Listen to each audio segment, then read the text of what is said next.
Hello everyone, welcome back to Magnet Brains. My name is CS Payal Popli and जैसे कि आप मेरे पीछे देख ही सकते हैं, इस पर्टिकुलर वीडियो में हम देखने वाले हैं एंटरप्रेन्योरशिप डोमेन ऑब्वियसली CUET का mock test number 2। First mock test already आ चुका है। जिन स्टूडेंट्स ने नहीं देखा है, लिंक डिस्क्रिप्शन बॉक्स में लिखा हुआ है, फट से जाके देख लीजिए। यहाँ हम सेकंड मॉक टेस्ट देखेंगे। फर्स्ट वाला वाज वेरी सिंपल एंड बहुत सारे कॉमन सेंस बेस्ड क्वेश्चंस थे उसमें। होपफुली सेकंड वाला भी सही होगा और होपफुली हमारा जो फाइनल पेपर होगा वो बहुत सही होगा। ठीक है, तो चलिए बिना टाइम वेस्ट करते शुरू करते हैं। इंस्ट्रक्शंस जो हैं वो सिमिलर हैं। 50 क्वेश्चन होंगे टोटल, 40 अटेम्प्ट करने हैं। यहाँ क्योंकि तुम प्रैक्टिस कर रहे हो तो 50 के 50 अटेम्प्ट करने हैं। हर एक सही क्वेश्चन पे तुम्हें मिलेंगे +5, हर एक गलत क्वेश्चन पे तुम्हें मिलेगा -1। सो नेगेटिव मार्किंग है, इसलिए थोड़ा सा सोच समझ के कोई भी क्वेश्चन अटेम्प्ट करना। ठीक है, वैसे ही वो 50 में से तुम्हें 40 का ऑप्शन दे रहे हैं, तो थोड़ा सा तुम देख लेना जो 40 तुम अटेम्प्ट कर रहे हो उसमें तुम श्योर हो, राइट। और अगर मान लीजिए कोई भी ऐसा क्वेश्चन आता है जिसमें 2 ऑप्शन करेक्ट हैं, तो सिर्फ उन्हीं स्टूडेंट्स को +5 मिलेगा जिन्होंने इन दोनों में से किसी एक को चूज किया होगा। और अगर मान लीजिए चारों के चारों ऑप्शन किसी क्वेश्चन में गलत हो जाते हैं, कुछ भी हो सकता है, इंडिया है, राइट, तो ऐसे सिनेरियो में सारे स्टूडेंट जो इस पर्टिकुलर एग्जाम में बैठे होंगे उनको +5 मिल जाएगा। कैलकुलेटर या कोई भी electronic gadget is not allowed in your examination hall, तो लेके मत जाइएगा। ठीक है, चलिए अब मेरे इंस्ट्रक्शन सुन लें। मेरे इंस्ट्रक्शन बस इतनी है, पेन पेपर लेके बैठना है। जो क्वेश्चन मैं यहाँ दिखाऊंगी तो मैं अटेम्प्ट करना है उसका आंसर, फिर थोड़ी देर बाद मैं उसकी हिंदी बताऊंगी और उसके बाद उसका आंसर रिवील करूंगी। So you have to check तुम्हारे कितने क्वेश्चन सही हैं, कितने गलत है। और लास्टली तुम्हें मुझे यहाँ पे कमेंट सेक्शन में बता के जाना है कि 50 में से तुम्हारे कितने क्वेश्चन सही हुए। ठीक है, अब बच्चे क्या है, आंसर तो कर रहे हैं लेकिन मुझे बता नहीं रहे हैं कि कितने क्वेश्चन सही हैं कितने नहीं हैं, क्योंकि तुम डाउट्स वाउट्स पूछते रहते हो इंस्टा पे कि मैम इसका क्या आंसर होगा, ये वाला आंसर ये लग रहा है, वो हो रहा है, वो हो रहा है। तो भाई थोड़ा सा मुझे भी बताओ ना कितने क्वेश्चन तुम्हारे सही हैं। मैं भी तो देखो कितने पानी में चल रहे हो तुम आजकल, राइट।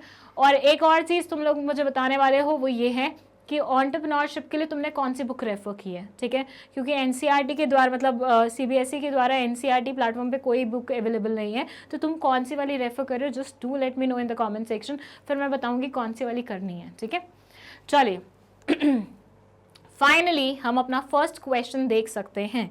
अगर किसी स्टूडेंट को लगे मैं हिंदी बहुत जल्दी बता रही हूँ या मैं आंसर बहुत जल्दी रिवील कर रही हूँ, तुम लोग पॉज कर लेना वीडियो को। मैं मैक्सिमम वीडियो में ना यहाँ ही खड़ी हुई हूँ, मैं ज़्यादा मूव नहीं कर रही हूँ और बीच में भी नहीं खड़ी हो रही हूँ। ठीक है, वो इसलिए ताकि किसी को स्क्रीनशॉट लेना हो या किसी को पॉज करके रीड करना हो क्वेश्चन को, तो वो आराम से कर ले बिना मेरे बारे में कुछ नीचे लिखे कि मैम साइड ही नहीं होती, मैडम तो पूरे उसमें बीच में ही खड़ी रहती हैं, ये सब तुम ना लिखो, इसलिए मैं पहले से ही साइड में खड़ी हो गई हूँ। ठीक है, सो आराम से अपने पेस पे चलना, बट किसी भी क्वेश्चन में जब तक तुम्हारा खुद का आंसर नहीं आया ना, यहाँ पे आंसर मत देखना, क्योंकि फिर मॉक टेस्ट का कोई मतलब नहीं बनेगा।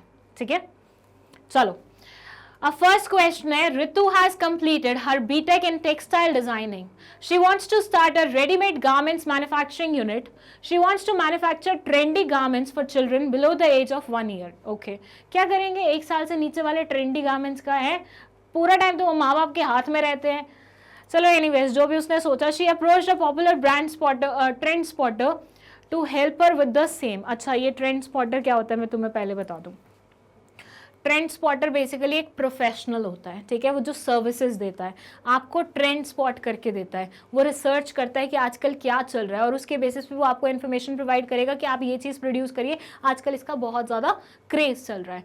अब जब मैंने ट्रेंड स्पॉटर के बारे में पढ़ा for the very first time कि ऐसा कोई प्रोफेशनल सर्विस भी है, मतलब मेरे को ये तो पता था कि बिजनेसमैन को ये काम करना पड़ता है, ट्रेंड स्पॉट करने पड़ते हैं, लेकिन मुझे ये नहीं पता था कि प्रोफेशनल नाम से एक और बंदा आ गया एग्जिस्टेंस में, मतलब एक नई टाइप की प्रोफेशन शुरू हो गई है। और ये बंदा काफ़ी अच्छा अमाउंट चार्ज करता है, मतलब ये सिर्फ ट्रेंड्स पे नज़र रखता है और आपको बताएगा कि आप ये ट्रेंड शुरू कर दो क्योंकि ये पर्टिकुलर चीज़ चल रही है आजकल मार्केट में, और उसके बदले में आपसे अच्छा खासा रकम ले जाएगा। I was even thinking about switching my profession, like teaching छोड़ो भैया, उधर जाओ, बहुत पैसा है उधर, बहुत अच्छा वो है। आप लोग इसके बारे में और रिसर्च कर सकते हैं। माइट भी जिन लोगों को रिसर्च करना बहुत पसंद है उन लोगों के लिए अच्छी चीज़ है। और लड़कियों को ना अक्सर फैशन ट्रेंड्स बहुत ज़्यादा स्पॉट करती रहती है लड़कियां, तो आप लोगों के लिए एक अच्छी अपॉर्चुनिटी है। ये प्रोफेशन भी आप चुन सकते हैं, थोड़ा हटके प्रोफेशन है लेकिन अच्छा है, काफ़ी फ्रीलांस बेसिस पे भी काम हो सकते हैं इसमें, तो ऐसे मानिए। सो बेसिकली इसने ट्रेंड स्पॉटर वो किया, लेकिन ट्रेंड स्पॉटर 2 लाख रुपए मांग रहा था। देखो, एक प्रोजेक्ट के 2 लाख रुपए। ऋतु से तो ऋतु ने बोला छोड़ो, इतने पैसे कहाँ खर्च करूँगी, मैं खुद ही कर लेती हूँ, ठीक है। तो अब इसने पेरेंट्स से बात करना शुरू कर दिया ताकि वो न्यू बॉर्न बेबीज़ के लिए कपड़े अच्छे से बना पाए, ठीक है, according to the requirements of the parents. तो ऐसे में यहाँ पे ऋतु कौन से वाला ट्रेंड इस्तेमाल कर रही है, मतलब कौन से वाले ट्रेंड के थ्रू अपना रिक्वायरमेंट फुलफिल कर रही है? Watch trend, think trend, talk trend, read trend. बताओ बताओ क्या हो रहा है यहाँ पे। साथ ही साथ मैंने एक और नया प्रोफेशन सुना था, कल्चरल एडवाइज़र, नहीं कल्चर एडवाइज़र ऐसे करके कुछ। अभी एक सीरियल देख रही थी मैं उस दिन, उसमें आया वो कल्चरल एडवाइज़र बन के एक बंदी आई हुई थी, या कल्चर एडवाइज़र को पता नहीं क्या था। तो उसमें बेसिकली जैसे आजकल हर कोई अपनी रस्में भूल गया है, रिचुअल्स भूल गए, शादी में पता नहीं होता कौन कौन सी रस्में करनी है। अब बहुत सारे लोगों के तो घरों में बड़े लोग होते हैं तो वो बता देते हैं कि ऐसा होगा ऐसा होगा ऐसा होगा ऐसा होगा, लेकिन आजकल जो मॉडर्न ज़माना है उसमें पेरेंट्स को भी नहीं पता होता कि क्या करना चाहिए, राइट। तो ऐसे में ऐसे प्रोफेशनल्स आए हैं जो आपको कल्चर की चीज़ें बताते हैं। जैसे मैं पंजाबी हूँ, ठीक है, अब मेरे घर में शादी होगी, मेरे घर में किसी को नहीं पता शादी में क्या क्या रस्में होती हैं, तो उन रस्मों के लिए एक अलग से प्रोफेशनल हायर किया जाएगा जो आपको बताएगा कि शादी में ये रस्में होती हैं, इस टाइम पे ये होना चाहिए, इस टाइम पे ये होना चाहिए, इसमें इस चीज़ का ध्यान रखना है, इसमें इस चीज़ का ध्यान रखना है। फेरों के टाइम पे खड़े नहीं होते हैं, वो ये मैंने सारा सीरियल से नोटिस किया, ठीक है, और ये सब चीज़ें नहीं करते हैं, ठीक है। तो अब ऐसे मानिए एक और अपॉर्चुनिटी है आप लोगों के लिए। वैसे भी आजकल मैंने देखा है लोग ना, वो जो पहले हुआ करता था ना कि या तो डॉक्टर बनना है या लॉयर बनना है या इंजीनियर बनना है, वो चला गया है ट्रेंड। अब सबको इन्फ्लुएंसर बनना है, कुछ हटके करना है, कुछ डिफरेंट करना है, जो लोग कर रहे हैं वैसा नहीं करना है। तो तुम भी चुन लो इनमें से कुछ, बताओ कौन सा वाला ट्रेंड यहाँ पे फॉलो हो रहा है। And the correct answer is talk trend. क्यों? क्योंकि ये पेरेंट्स से बात कर रही है, ये लोग बच्चों की मम्मियों से पापा से बात कर रही है कि भैया तुम्हें कैसे कपड़े चाहिए अपने बच्चों के लिए, तो यहाँ पे टॉक हो रहा है। तो टॉक की वजह से इसे ट्रेंड स्पॉट करने में मदद मिल रही है। चलिए सेकंड क्वेश्चन है, AD limited was into manufacturing security cameras for the household and commercial buildings. Their research and development team came up with new idea of manufacturing drones as security cameras which will give 360-degree view of the entire building. They needed huge finance for the same. The company MD Sarath heard of this group of venture capitalists who are ready to invest in their new ideas. He sought an appointment with them and started preparation of a business plan to be presented before them. His plan was to make an informative PowerPoint presentation, ये line ध्यान से पढ़ना, showing key graphs of financial trends. It was meant to trigger discussion among the members. Which format of business plan is Sharath using? Elevator pitch, a pitch deck with oral narrative, a written presentation for external stakeholders और an internal operational plan. बताइए बताइए कौन से वाली format business plan की इन लोगों ने इस्तेमाल की है। आप चाहें तो पॉज कर सकते हैं वीडियो को, आराम से अपने पेस पे पढ़ सकते हैं। See, the correct answer of this question is, but before that मैंने शायद आपको इसका हिंदी भी नहीं बताया, हिंदी बता देती हूँ। एडी लिमिटेड मैन्युफैक्चर करता था सिक्योरिटीज कैमरा हाउस होल्ड्स और कमर्शियल बिल्डिंग्स के लिए। उनकी रिसर्च एंड डेवलपमेंट टीम ने एक नया आइडिया निकाला है ड्रोन्स बनाने का, जिससे 360 डिग्री तक हम एंटायर बिल्डिंग पे व्यू रख सकते हैं। They needed huge finance for the same. इसके लिए उनको बहुत ज़्यादा फाइनेंस की आवश्यकता थी। The company MD Sharath heard of this group of venture capitalist who are ready to invest in new ideas. There is this company जो कि नए आइडियाज़ में इन्वेस्ट करना पसंद करती है, तो उनके साथ इन्होंने अपॉइंटमेंट फिक्स करी। उसके लिए काफ़ी ज़्यादा मेहनत करे, इन्होंने एक इन्फॉर्मेटिव पावरपॉइंट प्रेजेंटेशन बनाया है जिसमें की ग्राफ्स और फाइनेंशियल ट्रेंड्स दिखाई दे रहे हैं ताकि डिस्कशन ट्रिगर हो सके मेंबर्स के बीच में। अब आपको बताना है कि बिजनेस प्लान कौन सा फॉर्मेट इन्होंने इस्तेमाल किया। 4 ऑप्शन आपके सामने लिखे हुए हैं। माइट भी थोड़ा सा डिफिकल्ट होगा आप लोगों के लिए क्योंकि आपने अभी तक कॉन्सेप्ट नहीं, मतलब मैंने नहीं पढ़ाया है। माइट भी आप पढ़ चुके हो तो फिर ईजी है, कोई दिक्कत नहीं है।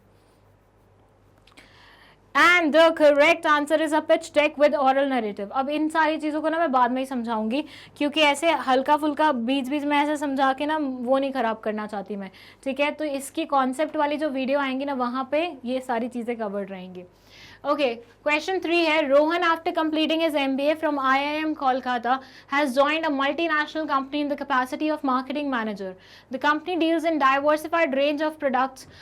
It deals with electronic items like LED bulbs, blenders, etc., engineering goods, also with heavy machinery to be used in the chemical industries. He has to decide the channels of distribution best suited for the company's product. Therefore, Rohan decided to use wholesalers and retailers for electronic goods and engineering goods and direct selling for heavy machinery. The market of marketing mix discussed, the element of marketing mix discussed above is place mix, product mix, promotion mix, price mix. बहुत simple है, ये तो आपने business studies में भी पढ़ा है 12th class में. बताइए क्या होगा आपका करेक्ट आंसर. हिंदी बताऊं? ओके, सो बेसिकली हिंदी क्या बोलती है इसकी कि रोहन ने IIM कैलकाटा से अपना MBA फिनिश किया है और उसके बाद एक MNC में जॉब स्टार्ट की है एज व्हाट, मार्केटिंग मैनेजर. ये कंपनी जो है इलेक्ट्रॉनिक गुड्स बनाती है, लेकिन एट द सेम टाइम इन्होंने हैवी मशीनरी भी बनाना शुरू किया है. अब देखो, जब हम बात करते हैं इलेक्ट्रॉनिक गुड्स की, इनको तो हम किसी भी ज़रिए से भिजवा सकते हैं, चैनल ऑफ डिस्ट्रीब्यूशन कुछ भी चूज़ कर सकते हैं. लेकिन यूजुअली जब हैवी आइटम्स बनती हैं ना, तो उसमें मैन्युफैक्चरर पसंद करता है कि मैं डायरेक्टली कस्टमर को भेजूँ. ठीक है, तो दोनों में चैनल्स ऑफ डिस्ट्रीब्यूशन के बारे में बात हुई है. Now you have to tell marketing mix का कौन सा वाला एलिमेंट है. Is it place mix, product mix, promotion mix, price mix? बताओ. इलेक्ट्रॉनिक आइटम्स, हेवी मशीनरी, बताइए. And the correct answer is place mix. Channels of distribution, एक place से दूसरे प्लेस पे ले जाने के लिए, एक प्लेस से दूसरे प्लेस पे सेल करने के लिए. तो कौन सी वाली चीज़ इस्तेमाल हो रही है यहाँ पे? प्लेस मिक्स हो रही है. ठीक है. Next question. Shoes and Socks Limited is a leading shoes and socks manufacturing company. It decided to join its operation together with Drink Up Limited, which is an energy drink company especially for sportsmen and women. After this merger, Shoes and Socks Up Limited would help the existing companies to extend their markets as both of these firms will share the goodwill. Identify and type the merger. Identify the type of merger relationship they are in. Product extension merger, vertical merger, horizontal, market extension. बताइए.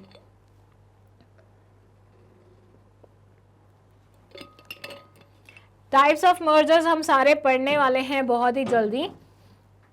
यहाँ ये question आ गया. अच्छा, मैं ना एक चीज़ और clarify कर दूँ. Why I am making mock test पहले एक्सप्लेनेशन पार्ट से, उसका रीज़न ये है कि बहुत सारे स्टूडेंट्स अपने एंड पे बुक्स पढ़ चुके हैं, उन्हें सिर्फ मॉक टेस्ट चाहिए थे. तो उस चीज़ को ध्यान में रखते हुए हम पहले मॉक टेस्ट बना रहे हैं, उसके बाद एक्सप्लेनेशन पार्ट आ जाएगा.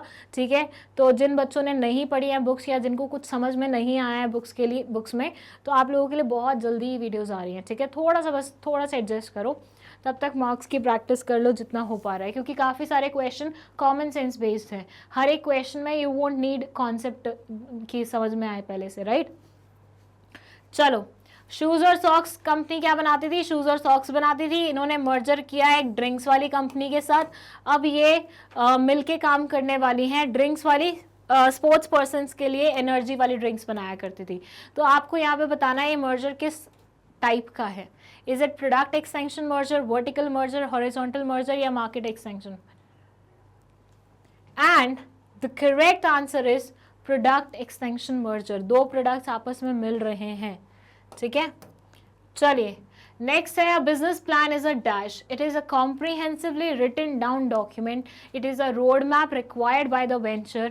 It is a formal statement of a set of business goals to be achieved by the enterprise. All of the above. बहुत सिंपल है ये तो, कॉमन सेंस वाला है. अगेन, एक बिजनेस प्लान क्या है बताइए. 4 ऑप्शन लिखे हुए हैं आपके सामने.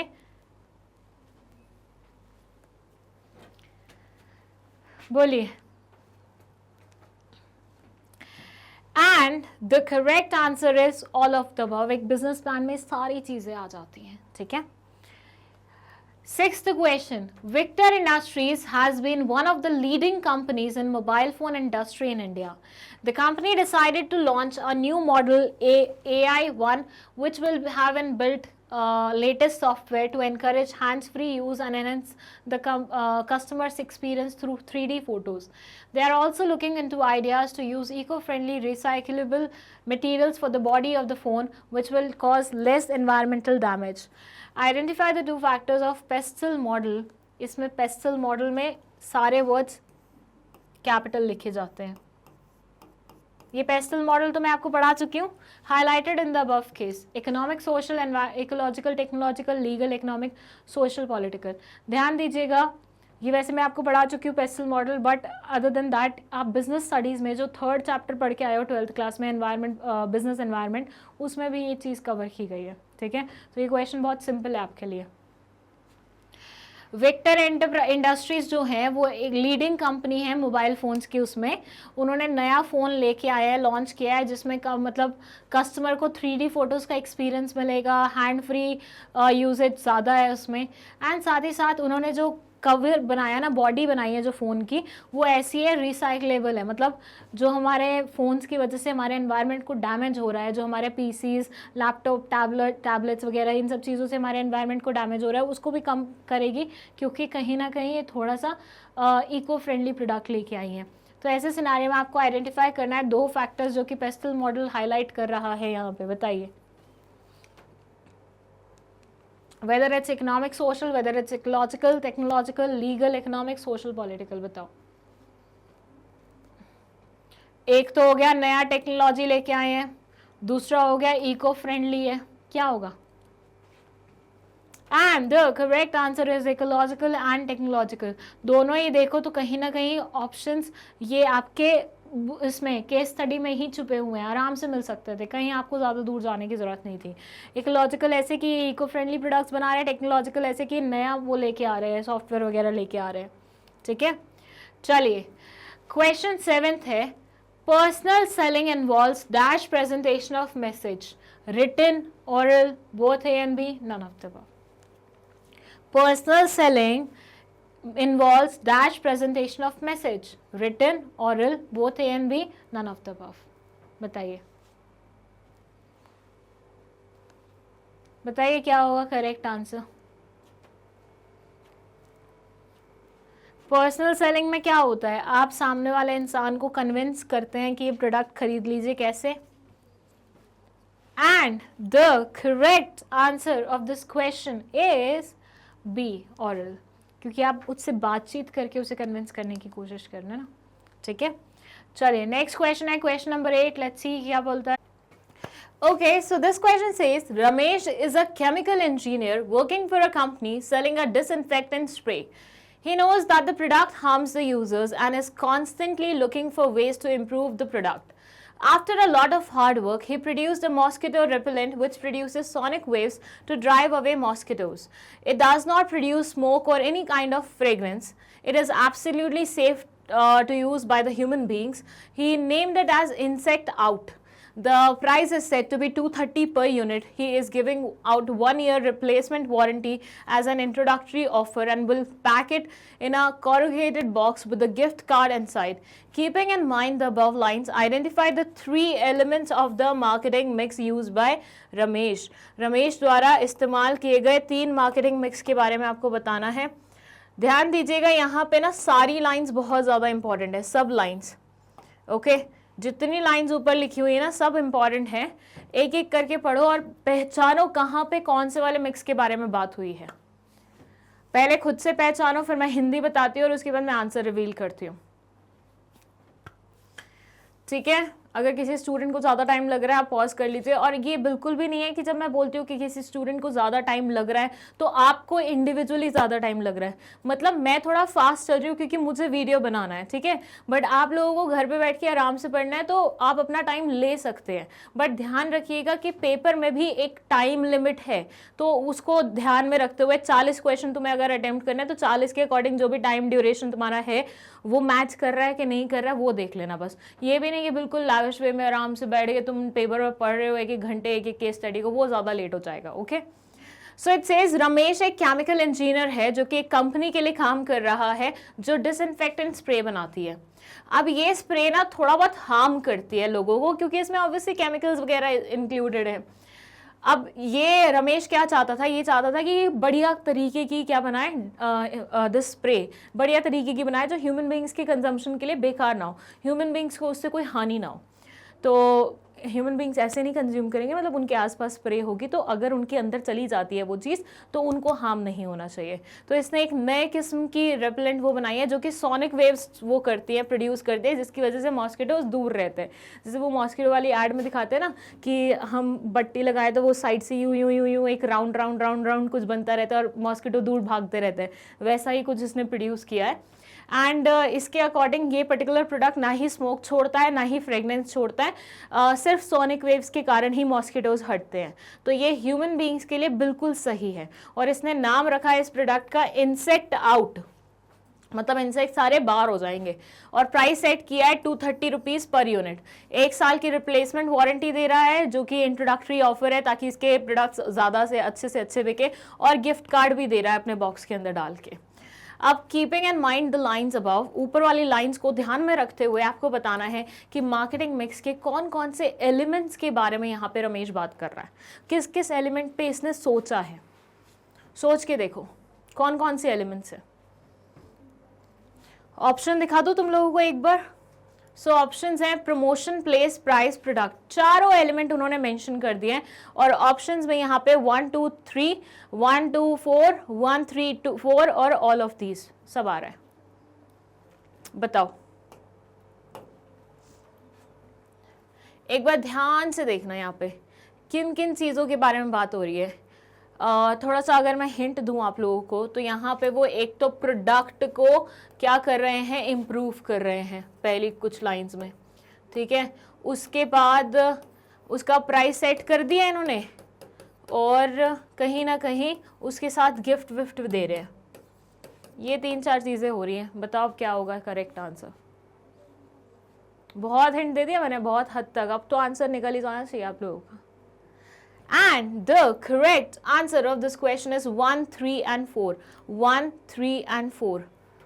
Promotion, price, product. ये देख रहे हैं, मैंने बोला प्रोडक्ट इम्प्रूव कर रहा है, आपको पहले ही क्लिक कर जाना चाहिए था।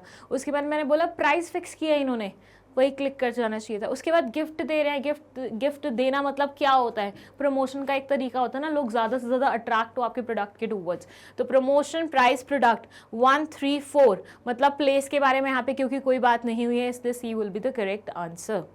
ठीक है, अंडरस्टूड। किसी को कोई डाउट तो नहीं है? अगर है तो आप कमेंट सेक्शन में मेंशन कर सकते हैं। हम जो डाउट सेशन रखेंगे उसमें हम अलग से इस क्वेश्चन को दोबारा से ले लेंगे। ओके, चलिए नेक्स्ट है which plan formulates the marketing strategies, objectives and activities to be followed by an enterprise. Financial plan, marketing plan, organisational plan, operational plan. वैसे तो आपने टाइप्स ऑफ प्लान्स अभी नहीं पढ़े हैं, बहुत ही जल्दी पढ़ लेंगे, बट जो बच्चे अपने आप बुक पढ़ चुके हैं वो एक बार बताओ क्या होगा इसका आंसर, या थोड़ा सा कॉमन सेंस लगाओगे तो वो भी आ जाएगा। कई बार ऐसा हो जाता है कि क्वेश्चन में ही आंसर छुपा होता है। That's your hint. जल्दी बताओ। Which plan formulates the marketing strategies, objectives and activities to be followed by any enterprise? कौन से वाला प्लान मार्केटिंग स्ट्रैटेजीज, ऑब्जेक्टिव्स और एक्टिविटीज जो उन्हें फॉलो करनी होती है वो प्लान में लिखता है, मतलब उस प्लान में पूरी तरह से मेंशन होता है। कौन सा प्लान होता है ऐसा? फाइनेंशियल प्लान होता है, मार्केटिंग प्लान होता है, ऑर्गेनाइजेशनल प्लान होता है, ऑपरेशनल प्लान होता है। And the correct answer is marketing plan. Marketing strategies पहले से ही मेंशन था और मैंने हिंट भी दे दिया था ऊपर से। चलिए 10th क्वेश्चन है, Sohan and Shyam are partners in a business of manufacturing biscuits. They are planning to merge with a namkeen manufacturing company in order to increase the sales and earn more profit. They decided to adopt merger as their strategy for growth. Mention which 2 ways are available for them to select to give way to merger. Okay. So Sohan और श्याम क्या कर रहे हैं? एक biscuit बनाने वाली company चला रहे हैं पार्टनरशिप में, ठीक है। अब ये मर्ज करना चाहते हैं इसे एक ऐसी कंपनी से जो कि नमकीन्स बनाती है। Okay, they decided to adopt merger as a strategy, मतलब ये मर्ज करके अपने बिजनेस को एक्सपैंड करने के बारे में सोच रहे हैं, नमकीन वालों को साथ मिलाने की सोच रहे हैं, सेल्स इंक्रीज करके प्रॉफिट इंक्रीज करना चाह रहे हैं। Mention which 2 ways are available for them to select to give okay, दो वेज आपको बताने हैं, अमेलगमेशन, एब्जॉर्प्शन, कंसोलिडेशन, एक्विजिशन। ध्यान रखिएगा, उन्होंने मेंशन किया है कि मर्जर करके वो अपने इस पर्टिकुलर आइडिया को एग्जीक्यूट करना चाह रहे हैं। 4 ऑप्शन आपके सामने लिखे हुए हैं, फिर से एक बार केस स्टडी देख लो। 4 ऑप्शन लिखे हुए हैं, ऑप्शंस देख लो। Amalgamation, absorption, consolidation, acquisition. बताइए क्या होगा आपका करेक्ट आंसर। बताइए, मर्जर करवाना है, कैसे करवाएंगे? ऑप्शन है 1 2 मतलब अमेलगमेशन एंड एब्जॉर्प्शन, फिर है 1 and 3 अमेलगमेशन एंड कंसोलिडेशन, फिर है 3 and 4 कंसोलिडेशन एंड एक्विजिशन, फिर है अमेलगमेशन एंड एक्विजिशन। बताइए। क्योंकि मैं एक और हिंट दे देती हूँ आपको, क्योंकि हमने मर्जर और एक्विजिशन के बारे में पहले ही पढ़ा था कि these two are different things, right. तो acquisition can not be the right answer, क्योंकि ये लोग मर्जर के थ्रू जाना चाह रहे हैं। अब ऐसे पॉइंट्स काटो जिनमें 4 पॉइंट मेंशन्ड है, ये वाला पॉइंट, ये वाला पॉइंट, लो दे दिया मैंने तुम्हें 50-50 का चॉइस। बताओ, लाइफलाइन यूज कर लिया तुमने यहाँ पे एक अपनी, बताओ जरा। And the correct answer is 1 and 2, amalgamation and absorption. That will be like 2 अलग-अलग types of mergers. बाकी डिटेल्स, बाकी जानकारी एग्जाम्पल्स के साथ कॉन्सेप्ट वाली वीडियो में बहुत ही जल्दी आप लोगों के लिए आ रही है, ठीक है। चलिए, what does total cost include? Only variable cost, only fixed cost, both variable cost and fixed cost, none of the above. अब ये मुझे आप लोगों को बिल्कुल भी बताने की ज़रूरत नहीं है वेरिएबल कॉस्ट और फिक्स्ड कॉस्ट क्या होता है, क्योंकि आप बहुत पहले से पढ़ते हुए आ रहे हैं। 11th क्लास के अकाउंट्स में ये चीज़ कवर की गई थी। बट फिर भी किसी को अगर कोई भी डाउट है, और शायद इकोनॉमिक्स में भी थी, किसी को भी कोई भी डाउट है तो मैं एक बार हल्का सा एक्सप्लेन कर देती हूँ। फिक्स्ड कॉस्ट होती है जैसे प्लांट एंड मशीनरी की कॉस्ट, जो हमेशा फिक्स नेचर की ही रहेगी, whether you are producing 2 units, 4 units, 10 units, 15 units. But variable cost वो होती है जो कि प्रोडक्शन यूनिट्स के साथ बढ़ती जाती है। फॉर से रॉ मटेरियल अगर आप 2 यूनिट्स प्रोड्यूस कर रहे हो तो कम लगेगा, 4 यूनिट्स प्रोड्यूस कर रहे हो तो ज्यादा लगेगा, 6 यूनिट्स प्रोड्यूस कर रहे हो तो और ज्यादा लगेगा, 10 यूनिट्स प्रोड्यूस कर रहे हो तो और ज्यादा लगेगा। तो वेरिएबल कॉस्ट बदलती रहती है according to the units of production, whereas fixed cost हमेशा कांस्टेंट रहती है, बिकॉज ये तो आपकी उतनी ही आएगी नो मैटर आप कितना भी प्रोड्यूस क्यों ना कर रहे होगे। अब आपको बताना है टोटल कॉस्ट में क्या क्या इंक्लूड होता है, whether it's only variable cost या फिक्स्ड कॉस्ट या दोनों के दोनों या फिर कोई भी नहीं।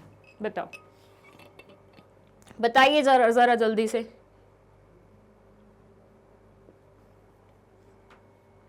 इलेवेंथ क्वेश्चन का आंसर फटाफट बताओ जल्दी, क्या होगा। And the correct answer is variable and fixed cost. अगर आपको याद हो तो जब हम इसके न्यूमेरिकल सॉल्व करते थे तो यही आता था, total cost is equal to fixed cost plus variable cost, दोनों कॉस्ट को मिला के ही तो टोटल कॉस्ट बनेगा, right. So C will be the correct answer. बहुत ही सिंपल क्वेश्चन था। अगेन एज आई सेड कि अगर आपने बुक नहीं भी पढ़ी है ना, तो भी 50 में से 30 क्वेश्चन तो आपसे आराम से बन जाएंगे, क्योंकि या तो ये इकोनॉमिक्स या अकाउंट्स या फिर बिजनेस स्टडीज में जो चीज़ें आप ऑलरेडी पढ़ चुके हो ना उनसे रिलेटेड है। क्योंकि entrepreneurship is nothing, just business का एक नया रूप काइंड ऑफ, राइट। तो ऑलमोस्ट कॉन्सेप्ट तो सेम ही होंगे ना। चलिए, given below are types of trend spotting in column 1, match with the definition in column 2। Column 1 में ट्रेंड्स हैं, कॉलम 2 में ट्रेंड स्पॉटिंग के वेज हैं और कॉलम 2 में डेफिनेशंस है। आपको दोनों को मिलाना है, कुछ नहीं है, बहुत सिंपल है। जब मैं ट्रेंड्स पढ़ा रही थी मैंने आपको बस यही बोला था, जो लिखा हुआ है एग्जैक्टली उसमें वही हो रहा है। So it says read trends, watch trends, talk trends, think trends. ठीक है, यहां लिखा हुआ है entrepreneurs observe and think about what they have read, heard and observed. Entrepreneurs regularly read the leading publications and visit websites which affect business. Entrepreneurs go out in the marketplace to see what customers want. Entrepreneurs try to talk trends to people to understand what they feel. चलिए बताइए, बहुत simple question है, बहुत ही ज्यादा simple question है, जल्दी से match करके बता दो। और इवन इफ आपको चारों के आंसर नहीं पता तभी मैंने एक ट्रिक समझाई थी आपको कि 2 भी अगर ऑप्शंस तुम्हें पता है ना किससे कनेक्ट करना है, चारों का आंसर आ जाएगा। फटाफट देख लो कौन किससे कनेक्ट हुआ है यहाँ पे, फिर मैं आंसर बताना शुरू करती हूँ। हाँ जी, चलिए रीड ट्रेंड्स। अब यहाँ पे देखो, कहीं ऐसा था जहां पे रीड करने के बारे में बात हो रही थी। Entrepreneurs regularly read the leading publications. Okay, watch trends. Entrepreneurs go out in the marketplace to see what customers want. देखना। Talk trends. Entrepreneurs try to talk. इससे मैच करेगा। Think trend, जो देखा, जो सुना, जो पढ़ा, उसके बारे में मतलब उसको सोच सोच के कुछ नया निकाल के आना। That is think trend. 1 मर्ज हो रहा है 2 से, 2 हो रहा है 3 से, 3 हो रहा है 4 से, एंड 4 हो रहा है 1 से। ओके, अब देखते हैं ऐसा कोई ऑप्शन है क्या जिसमें 2, 3, 4, 1 लिखा हो। यस, सी ऑप्शन है, and the correct answer will be C. C. चलिए नेक्स्ट क्वेश्चन पे चलते हैं। नेक्स्ट क्वेश्चन है क्वेश्चन नंबर 13, और यहां आप देख सकते हैं एक तस्वीर। एक्चुअली इस तस्वीर में यहाँ पे कुछ लिखा हुआ था, ठीक है, समथिंग लाइक दांतों से रिलेटेड, ठीक है। और ये अगर आप क्लियरली नहीं समझ में आ रहा क्या है तो मैं एक्सप्लेन कर देती हूँ, क्योंकि फ़ोटो थोड़ी सी ब्लर थी, बट हमें इस्तेमाल यही करनी थी। देखिए इसमें क्या है, एक शायद एरोप्लेन है, हाँ एरोप्लेन का सिटिंग वो है, ठीक है। और यहाँ पे वो होता है ना काउंटर सा, लाइक आपके सामने जो सीट होती है, आपके आगे वाली जो सीट होती है, उसके पीछे एक चीज़ लगी होती है जिसको आप खोल सकते हैं, आपका लैपटॉप रख सकते हैं। That's kind of a stand और समथिंग, राइट। तो वो है, जैसे ही वो खोला ना तो ये निकल के आया उसमें से, और ये एडवर्टीजमेंट का एक तरीका था। क्या किसी ने सोचा होगा ऐसी जगह ऐसा कुछ मिल जाएगा? लाइक अगर आप देखते हैं आजकल बहुत इनोवेटिव वेज आ गए हैं एडवर्टीजमेंट करने के। मानिए कोई किसी का सेलो वगैरह खुला है तो वो सीजर्स का नेम विजिटिंग कार्ड बनाता है, राइट। दैट्स अ डिफरेंट, मतलब आप एक्सपेक्ट नहीं करते कि इसमें ये होगा और एक्चुअली वो निकल जाता है, राइट। यहाँ पे भी ऐसा ही हुआ। The other person wasn't expecting कि ऐसा कुछ खुलेगा या ऐसी एडवर्टीजमेंट आएगी मेरे सामने, बट जैसे ही उसने वो खोला सैंड, उसको ये मिला, ठीक है। आया कॉन्सेप्ट समझ? अब यहाँ देखो, identify the type of advertising depicted in the given image. इस इमेज में जिस तरह की एडवर्टाइजिंग को डिपिक्ट किया गया है आपको उसे आइडेंटिफाई करना है। पहला है पॉइंट ऑफ सेल, फिर है एम्बियंट, फिर है आउटडोर्स, फिर है डायरेक्ट मेल। आपने अभी तक मेरे साथ टाइप्स ऑफ एडवर्टाइजिंग नहीं पढ़ा है, बट माइट भी आप खुद पढ़ चुके होंगे, तो आप बताइए ये कौन सा वाला होगा। और जिन बच्चों ने नहीं पढ़ा है वेट करिए, मैं बहुत जल्दी कॉन्सेप्ट वाली वीडियो लाऊंगी, उसमें सारे बताऊंगी आपको। चलिए बताइए कौन से वाला एडवर्टीजमेंट है। And the correct answer is ambient. Ambient एक ऐसा एडवर्टीजमेंट टाइप होता है जिसमें आप एक्सपेक्ट नहीं करते कि यहाँ पे एडवर्टीजमेंट करी होगी इस इंसान ने, ऐसे एडवर्टाइज किया होगा इस इंसान ने। सो एक थोड़ा सा सरप्राइज के साथ आती है वो चीज़, ठीक है। तो ambient will be the correct answer. 14th question. A merger between Coca-Cola and Pepsi beverage is an example of which type of merger? First है मार्केट एक्सटेंशन मर्जर, फिर है हॉरिजॉन्टल मर्जर, फिर है प्रोडक्ट एक्सटेंशन मर्जर, फिर है none of the above. Coca Cola और Pepsi के बीच में अगर मर्जर होता है तो ये किस तरह का मर्जर कहलाया जाएगा? Will it be called as market extension merger, या हॉरिजॉन्टल मर्जर, या प्रोडक्ट एक्सटेंशन मर्जर, या नन ऑफ द अबव? बताओ। हॉरिजॉन्टल ऐसा होता है, वर्टिकल ऐसा होता है, ये तो आपको पता ही होगा, right. And the correct answer is horizontal merger, क्योंकि दोनों एक ही टाइप ऑफ इंडस्ट्री से बिलोंग करते थे, तो इस नेचर में अगर मर्जर होता है तो वो हॉरिजॉन्टल मर्जर कहलाया जाता है। चलिए 15th question. Pradeep and Paras were not being able to argue on the method they would like to choose for issuing their shares. Pradeep said that they should issue their shares to the existing employees as this will lead to higher efficiency. On the other hand, Paras wanted to issue shares to the smaller units of the sophisticated investors as this will not lead to management slip from their hands. The method suggested by Paras is private placement, right issues, e-IPOs, offer for sale. Okay बताइए, देख लीजिए एक बार अच्छे से।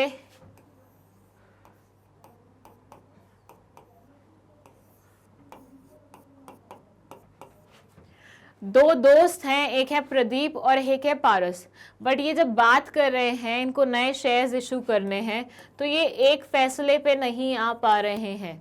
वर not being able to agree on the argue मैंने पढ़ा शायद उसको पहले, that's agree on the method that would like to choose for issuing their shares. Pradeep said that they should issue their shares to the existing employees as this will lead to higher efficiency. Pradeep भाई साहब चल जा रहे थे कि employees को shares दिए जाएं जिनसे उनकी एफिशिएंसी लेवल बढ़ जाए, क्योंकि उनको ऑनरशिप वाली फीलिंग आने लग जाएगी ना. ऑन द अदर साइड पारस चाहते थे कि ये smaller number of sophisticated investors को अपना क्या करें, शेयर्स दे. ठीक है, सो बेसिकली क्या हुआ, दो लड़के हैं, ठीक है, एक प्रदीप है एक पारस है, दोनों का अलग अलग ओपिनियन है रिगार्डिंग इशूइंग ऑफ शेयर्स. एक बोल रहा है कि भैया हमें ना शेयर्स इशू करने चाहिए अपने एम्प्लॉयज़ को, नए जो शेयर्स आ रहे हैं वो इशू करने चाहिए अपने एम्प्लॉयज़ को ताकि उनका एफिशिएंसी लेवल बढ़ जाए. लेकिन ऑन द अदर हैंड जो पारस है वो बोल रहा है नहीं, हमें एक number of selected sophisticated investors को अपने शेयर्स इशू करने चाहिए. तो यहाँ आपसे जो क्वेश्चन पूछा गया वो ये है कि पारस ने, मतलब जो दूसरे वाला इंसान है, उसने जो मेथड बताया है वो कौन से वाला है, private placement, right issues, EIPOs, offer for sale. और उससे पहले अगर मैं आपसे पूछूं प्रदीप ने कौन से वाला बताया, प्रदीप अपने एम्प्लॉयज को देना चाह रहा था तो वो होगा ऑफर टू एम्प्लॉयज. ठीक है, वेयर एज पारस जो बता रहा है वो एक number, selected number of people को देना चाह रहा है. तो वो क्या कहलाया जाता है, वो कहलाया जाता है प्राइवेट प्लेसमेंट. जब हम पहले से ही डिसाइड कर लेते हैं कि हमें इन कुछ सिलेक्टेड लोगों को देना है, इंडिविजुअल्स को देना है अपना shares. So private placement is the method which was suggested by Paras. So A will be the correct answer of question 15. Now let's move to question number 16. ये बोलता है, after passing his 12th class with entrepreneurship as an elective subject, Guru started his own business. Wow! देख रहे हो, 12वीं में entrepreneurship पढ़ के ही इसने business start कर लिया. He invested rupees 2 lakh as capital which was given to him by his father. 2 lakh भी दे दिए पापा ने, बड़े दिलदार पापा हैं इसके. He obtained a loan of rupees 1 lakh from his elder brother Ravi, who was working as an assistant manager in Bank of Baroda. In the first year, he incurred a loss of rupees 50,000 and had to pay to his suppliers their outstanding bills. This created a financial problem for him and he had to take a loan of rupees 1 lakh from the Bank of Baroda on the personal guarantee of his brother. Wow! खेल लगा रहा है ये तो अपने पूरी family के. He started doing hard work, lowered the prices and informed the customers about the qualities of the goods sold by him. Because of this, the sales increased. अच्छा, अब कुछ अच्छा हो रहा है. 4 times and he earned a net profit of rupees 75,000 in the second year. The form of business organization started by Guru is dash.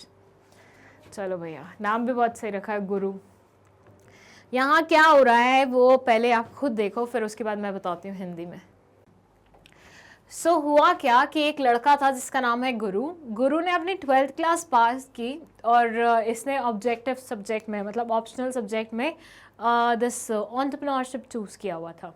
जैसे ही 12th class ख़त्म हुई उसने बोला मैं तो एंटरप्रेन्योर ही बनना चाहता हूँ. ठीक है, तो पापा से मांगे इसने पैसे. पापा भी खुश हो गए कि हाँ बेटा अगर इतनी जल्दी बिजनेसमैन बनना चाहता है तो कोई बात नहीं, दे देते इसको पैसे. 2 लाख रुपए पापा ने दे दिए. फिर बड़े भाई के पास गया कि 1 लाख तू भी दे दे. तो बड़ा भाई बैंक ऑफ बड़ौदा में असिस्टेंट मैनेजर था, उसने भी 1 लाख रुपए लोन पे दे दिए. उसके बाद क्या हुआ कि इसने बिजनेस स्टार्ट किया और इनिशियल ईयर में ही इसके 50,000 का लॉस हो गया और सप्लायर्स को उसको पेमेंट वगैरह करनी पड़ी. तो अब इसको एक्स्ट्रा पैसे की ज़रूरत थी, तो 1 लाख रुपए इसने बैंक ऑफ बड़ौदा से लोन लिए. किसकी पर्सनल गारंटी पे? अपने भाई की गारंटी पे. मतलब इसका भाई जो जनरल मैनेजर था उसकी पर्सनल गारंटी पे he has taken this loan. What is personal guarantee? कि भैया अगर ये पे नहीं कर पाएगा तो मैं आपको पे कर दूंगा, ऐसा होता है. ठीक है, तो जब भी आपको लोन चाहिए होता है या तो आपको प्रॉपर्टी दिखानी होती है, अपनी मॉर्गेज करवानी होती है, या फिर आपको किसी ना किसी गारंटर को अपने साथ लेके जाना होता है जिसकी गुडविल अच्छी है मार्केट में. वो आप उसको लेके जाओगे तो उसको ये बोलोगे कि भैया, बैंक को ये बोलोगे कि अगर इनकेस मैं कभी आपको पेमेंट नहीं दे पाता तो मेरे बिहाफ पे ये इंसान दे देगा. और बैंक अगर उसकी गुडविल को अच्छा समझता है तो फिर वो ऐसे आपको लोन दे देता है. तो यहाँ पे भाई की पर्सनल गारंटी पे he got the loan of rupees 1 lakh rupees. अब उसने थोड़ा हार्ड वर्क करना शुरू किया, क्वालिटीज़ के बारे में बताना शुरू किया अपने प्रोडक्ट की कस्टमर्स को, एंड बिकॉज ऑफ दिस उसकी सेल्स इंक्रीज हो गई और उसने 75K क्या किया सेकेंड ईयर में प्रॉफिट अर्न किया। फर्स्ट ईयर में ही इनकर्ड अ लॉस और सेकेंड ईयर में 75,000 का इसको क्या हुआ, प्रॉफिट हुआ। अब आपको यहाँ पे सारा तामझाम छोड़ के बस इतना बताना है कि इसने कौन से टाइप की ऑर्गेनाइजेशन फॉर्म की थी, बताओ। इतनी बड़ी कथा दे दी और उसके बाद क्वेश्चन क्या पूछा, कौन से वाली ऑर्गेनाइजेशन फॉर्म थी। चलो, कंपनी, सोल प्रोप्राइटरशिप, पार्टनरशिप या नन ऑफ द अबव, सोच के देखो। And the correct answer is sole proprietorship. क्या कोई पार्टनर लिखा हुआ था इसका? इसने पापा से लोन लिया, भाई से लोन लिया, बैंक ऑफ बड़ौदा से लोन लिया, लेकिन किसी को भी पार्टनर बनाया नहीं बनाया। इसने क्या कंपनी खोली? कहीं पे मेंशन नहीं था। तो मतलब क्या किया इसने? अकेले सब कुछ किया है, तो इसने सोल प्रोप्राइटरशिप खोली थी। ठीक है, so B will be the correct answer of this question. चलिए, let's move to next question. It says which of the following are critical profitability ratios. इनमें से कौन से वाले क्रिटिकल प्रॉफिटेबिलिटी रेशियोज हैं? Return on investment, return on equity, both A and B, none of the above. बताओ कौन से वाले क्रिटिकल प्रॉफिटेबिलिटी रेशियोज हैं, बताइए। Return on investment, return on equity, both A and B, none of the above. बोलो। And the correct answer is both A and B. ये हमने पढ़ा हुआ है ऑलरेडी 11th क्लास में। चलिए, 18th क्वेश्चन है, mister Raghav retired as CEO of a well reputed IT company after having worked for 40 years in USA. Okay. He returned to India with a desire to encourage entrepreneurial returns in IT sector. He was approached by Nitin, a budding entrepreneur in IT sector whose venture was in startup stage and was falling short of funds. Apart from investing funds, Mr. Raghav also provided proactive advice, guidance and industry connection, and thus simultaneously helped them in raising high return on investments. Identify the source of raising finance used by Nitin. Angel investor, venture capitalist, either A or B, neither A nor B. बताइए, सोच के देखिए क्या होगा आपका correct answer.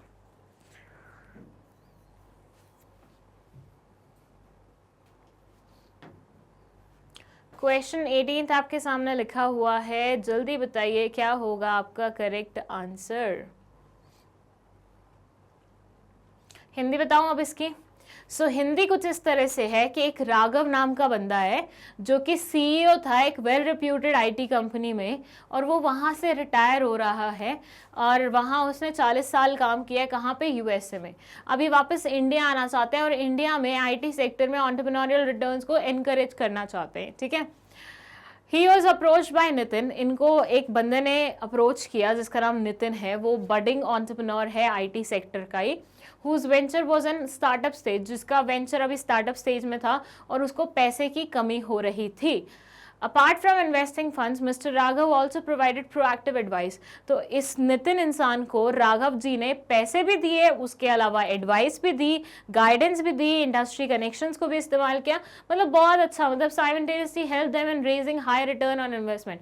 मतलब investment पे high return कमाने का जो तरीका अपनाया जा सकता था वो सब बता दिए इनको, और काइंड ऑफ हेल्प भी की उसमें। आपको source of finance, raising finance इस्तेमाल जो किया नितिन ने, वो बताना है यहाँ पे। दो इंसान है यहाँ पे, राघव है, नितिन है। राघव रिटायर्ड CEO है IT कंपनी का जो USA से इंडिया में आया है ताकि वो बडिंग एंटरप्रेन्योर्स को थोड़ा सा सपोर्ट कर सके, और नितिन वो बडिंग एंटरप्रेन्योर है जो उनसे पैसे चाह रहा है और वो उससे पैसे ले भी लेता है, एडवाइस भी ले लेता है, गाइडेंस भी ले सकता है और बहुत सारी चीज़ें ले लेता है। यहाँ आपको बस जो क्वेश्चन पूछा गया है वो ये बताना है कि आपको सोर्स ऑफ रेजिंग फाइनेंस बताना है जो कि नितिन द्वारा इस्तेमाल किया गया है। एंजल इन्वेस्टर, वेंचर कैपिटलिस्ट, इधर A और B, neither A nor B. And the correct answer is angel investor. Raghav कौन है? इंडिविजुअल है। मैंने बताया था आपको इंडिविजुअल्स एंजल इन्वेस्टर्स होते हैं और फर्म्स, इंस्टीट्यूशंस, कनेक्शन उनका किसी भी उससे वेंचर कैपिटलिस्ट होते हैं। ठीक है, तो एंजल इन्वेस्टर मतलब यहाँ राघव क्या होंगे? Angel investor. So A will be the correct answer.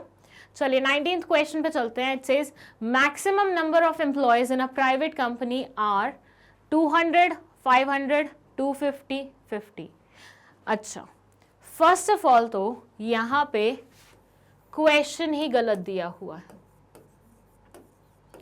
It should be maximum number of members in a private company are.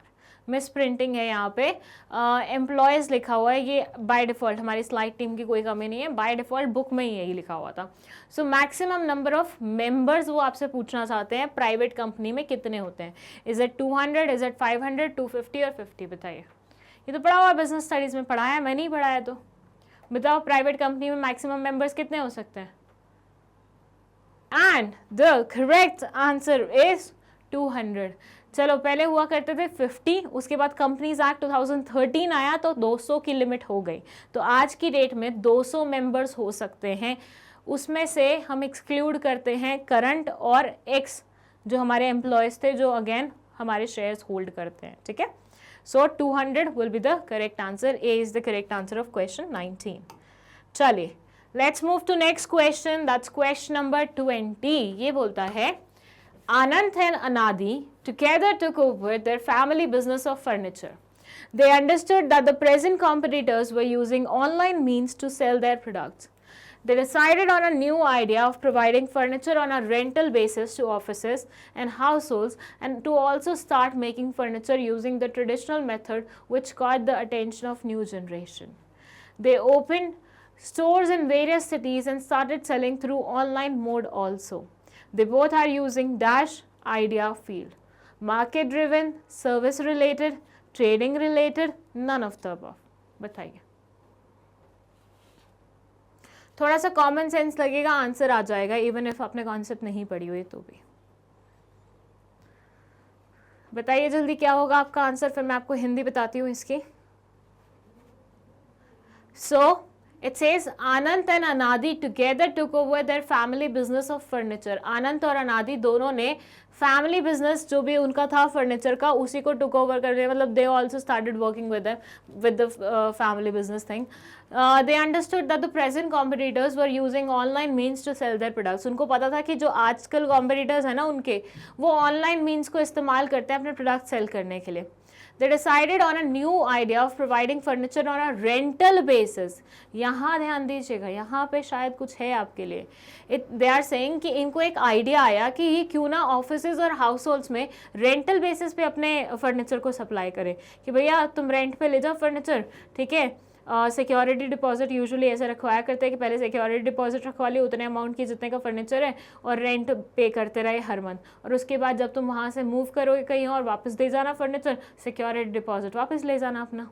जैसे अपन घरों में करते हैं, हम घर रेंट पे लेते हैं तो हम पहले सिक्योरिटी डिपॉजिट रखवाते हैं 2 महीने की, और बाकी पूरा इस्तेमाल करते रहते हैं घर को, और फिर उसके बाद जब वो घर छोड़ के जा रहे होते हैं कहीं पे, सिक्योरिटी डिपॉजिट हमें वापस मिल जाती है. ऐसा ही होता है ना, बिल्कुल वैसा ही.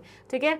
और to also start making furniture using traditional method, और साथ में इन्होंने ये भी सोचा कि ट्रेडिशनल मेथड से फर्नीचर बनाना शुरू कर देते हैं, which caught the attention of new generation, जो कि नए जनरेशन को बहुत ज़्यादा पसंद आ रही थी. उन्होंने बहुत सारे स्टोर्स भी खोल लिए डिफरेंट सिटीज़ में, and at the same time online selling के थ्रू भी इन्होंने अपना बिजनेस स्टार्ट करना शुरू कर दिया. They both are using dash idea field. ये कौन सा आइडिया फील्ड इस्तेमाल कर रहे हैं? Market driven, service related, trading related, none of the above. And the correct answer is service related. आप देख रहे हैं इन्होंने रेंटल वाले की बात करी थी कि रेंट पे फर्नीचर दे रहे हैं, तो यहाँ पे ये क्या दे रहे हैं? सर्विस दे रहे हैं. ठीक है. चलिए 21st क्वेश्चन है, setting up high prices to recover the investment cost at shortest possible time is a part of which pricing method? Skimming pricing method, penetrating pricing method, both A and B, none of the above. बोलिए. 21st question, setting up high prices to recover the investment cost at shortest possible time is a part of which pricing method? छोटे समय में prices बहुत high fix करना so that आप जल्दी से जल्दी अपना इन्वेस्टमेंट का कॉस्ट निकाल सकें, उसको कौन सा प्राइसिंग मेथड बोलते हैं? आप अपने प्रोडक्ट के हाई प्राइसेस रख रहे हैं, मतलब 10 रुपये की चीज़ 15 रुपये में बेच रहे हैं ताकि आपकी इन्वेस्टमेंट कॉस्ट जल्दी से निकल जाए, जो आपने इन्वेस्टमेंट कॉस्ट लगाई है वो जल्दी से जल्दी आपके हाथ में आ जाए वापस. इसको कौन से वाला प्राइसिंग मेथड कहते हैं? And the correct answer is penetrating pricing method. This is the method जब आप क्या करते हैं, प्राइजेस को बहुत हाई लेवल पे फिक्स करते हैं सो दैट जल्दी से जल्दी आपका इन्वेस्टमेंट कॉस्ट कवर हो जाए और उसके बाद आप प्रॉफिट अर्न करना स्टार्ट करते हैं. ठीक है. चलिए 22nd question. Company A is the computer manufacturer. Company B is the main supplier of parts to company A. Therefore, the two companies are operating at different stages of the production process. Company A decides to merge with company B to improve operational efficiency. Through this merger, A and B company can now buy supplies at cost and thus increase the profit margin of its products. The type of merger in this case is horizontal merger, vertical merger, conglomerate merger या फिर none of the above. बताओ. सी यहां क्या हो रहा है, दो companies हैं, एक है कंपनी ए और दूसरी है कंपनी बी. कंपनी ए बनाती है कंप्यूटर्स और कंपनी बी इन्हें पार्ट्स सप्लाई करती है. मतलब कंप्यूटर के अंदर जो पार्ट्स लगते हैं ना, वो कंपनी बी ए को सप्लाई करती है और उसके बाद वो उसके मतलब उसको असेंबल वगैरह करके कंप्यूटर मैन्युफैक्चरिंग करने का काम करती है. ओके. अब हुआ क्या, ये बोल रहे हैं कि इन दोनों ने सोचा कि क्यों ना हम मर्जर कर ले, क्यों ना हम क्या कर ले, मर्जर कर ले, आपस में मिल जाए. ठीक है.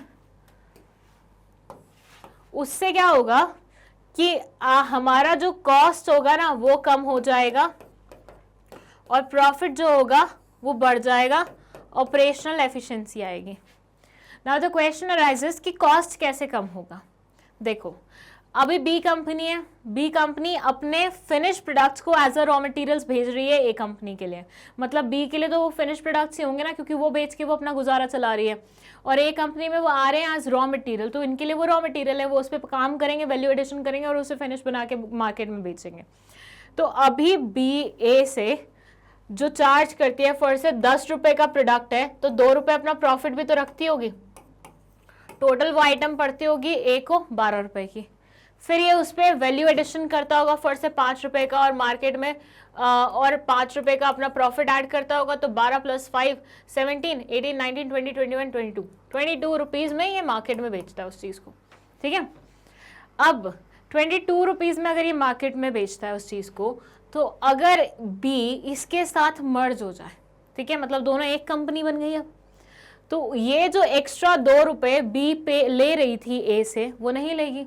अब वो नॉर्मली जो रॉ मटेरियल होंगे वो एज इट इज आएंगे, 10 रुपए के हैं तो 10 रुपए में आएंगे, जो 2 रुपए था ये नहीं लगेगा, तो 2 रुपए यहाँ से रिड्यूस हो जाएंगे. प्रोडक्ट कितने का बन जाएगा, 20 रुपए का बन जाएगा. अगर ये चाहे प्रोडक्ट को उसी प्राइस पे रखने का, 22 पे ही रखने का, तो अभी 5 रुपए प्रॉफिट कमा रहे थे, आगे चल के 7 रुपए प्रॉफिट कमा सकते हैं. तो प्रॉफिट इंक्रीज होगा या फिर कॉस्ट डिक्रीज हो जाएगी. जो मतलब कॉस्ट तो डिक्रीज हो ही रही है in any way, but profit increase करना चाहे तो कर सकते हैं ऐसे में. ठीक है. So this is the thing. अब आपको बताना है कि ये किस तरह का मर्जर है. Is it called horizontal merger, vertical merger, conglomerate merger. यहाँ पे ना एक लाइन पढ़ना, where is that line, The two companies are operating at different stages of production process. दोनों companies different stages पे मतलब काम कर रही हैं, प्रोडक्शन प्रोसेस के different stages पे काम कर रही हैं. बताइए क्या होगा correct answer. And the correct answer is vertical merger. एक यहाँ पे काम कर रही है, यहाँ पे काम कर रही है, अलग अलग स्टेजेस पे. मैंने आपको लास्ट में वो लाइन हाईलाइट भी करवा दी थी कि अलग अलग स्टेजेस पे काम कर रही है. जब दोनों सेम स्टेज पे काम कर रही होते हैं तो उसे हम हॉरिजॉन्टल मर्जर बोलते हैं, राइट. बट जब दो लोग अलग अलग स्टेजेस पे काम कर रहे होते हैं तो उसे हम क्या बोलते हैं, वर्टिकल मर्जर बोलते हैं. So the correct answer will B vertical merger. चलिए 23rd क्वेश्चन है. Manju started a factory for manufacturing school bags for children of primary school. She invested 5 lakh on her own and took a loan of rupees 5 lakh from the bank. She formulated an instructional plan describing the details that were needed for the operation of machines by the workers. Identify the format of business plan described here. A pitch deck with oral narrative, an internal operational plan, elevator speech, a written presentation for external stakeholders. बताइए,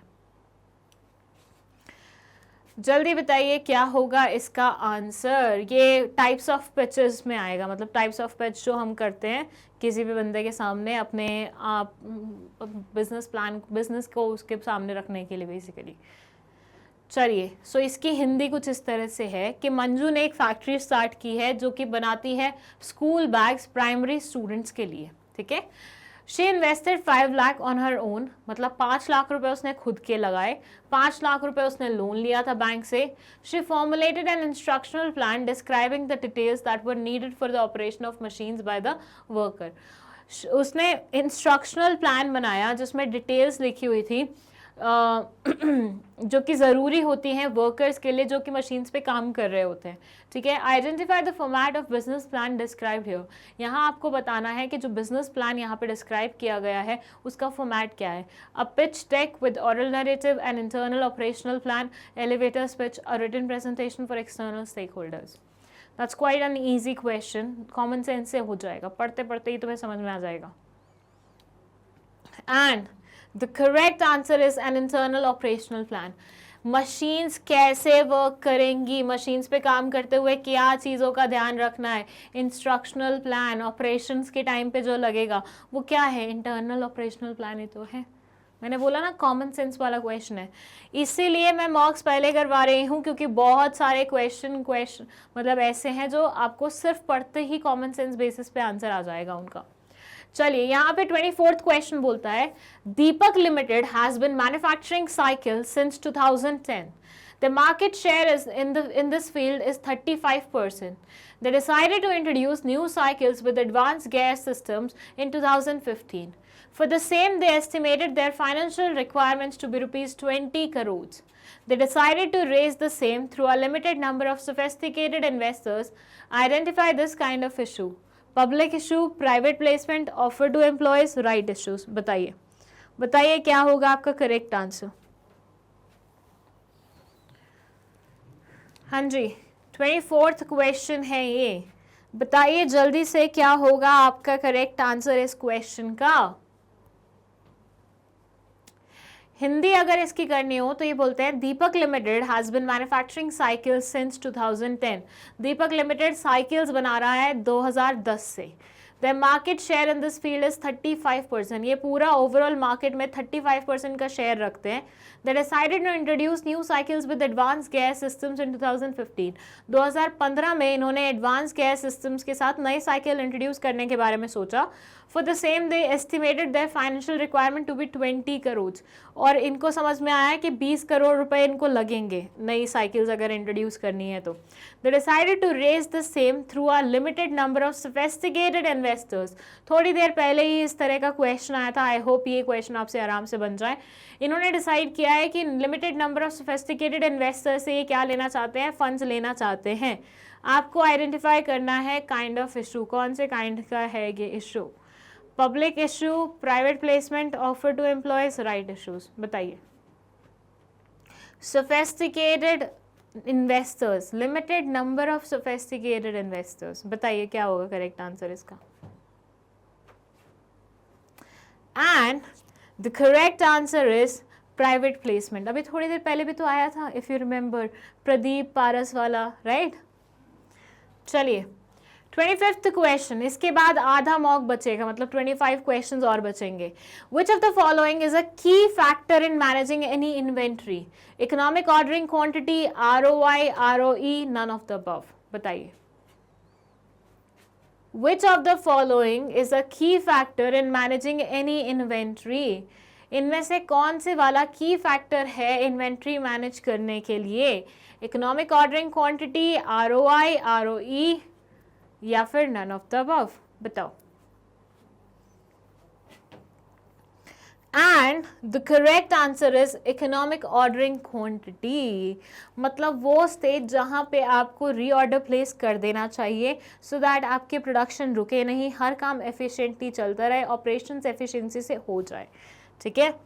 चलिए 26th question है, Balwant Singh of Bikaner thought of air conditioned house which do not require electricity. Wow.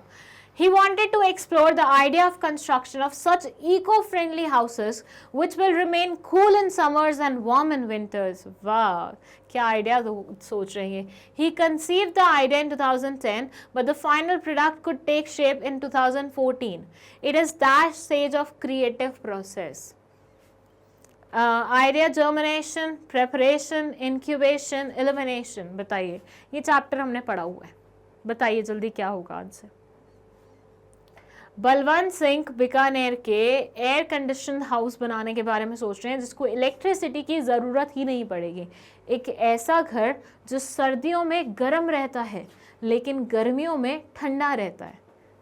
मतलब ऐसा मानो कि चलो अगर ऐसा कोई घर बन जाता है ना, तुम्हारा एसी का खर्चा, हीटर का खर्चा, गीज़र का खर्चा, कूलर्स का खर्चा, फैंस का खर्चा, मतलब इलेक्ट्रिसिटी मोर और लेस सारा ही बच जाएगा तुम्हारा, ऐसे मानो।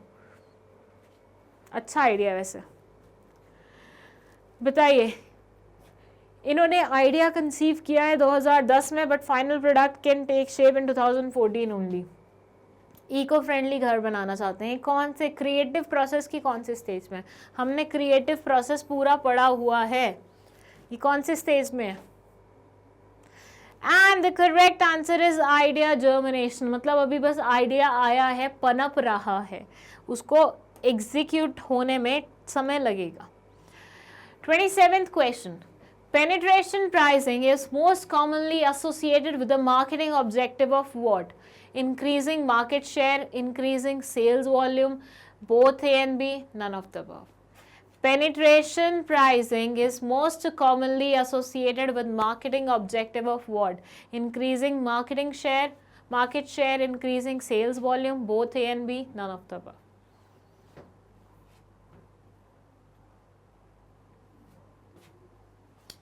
And the correct answer is both A and B. आपको सेल्स वॉल्यूम भी बढ़ाना है, आपको मार्केट शेयर भी बढ़ाना है, ठीक है। बाकी आपको ज़्यादा अच्छे से तब समझ में आएगा, सब कॉन्सेप्ट वाली वीडियो होगी। 28th question. The only reward the initial public offer investors seek is dash on their investment. Profit, interest, capital appreciation, capital depreciation. The only reward the initial public offer investors seek is dash on their investment. Profit, interest, capital appreciation, capital depreciation. बताइए बताइए क्या होगा correct answer?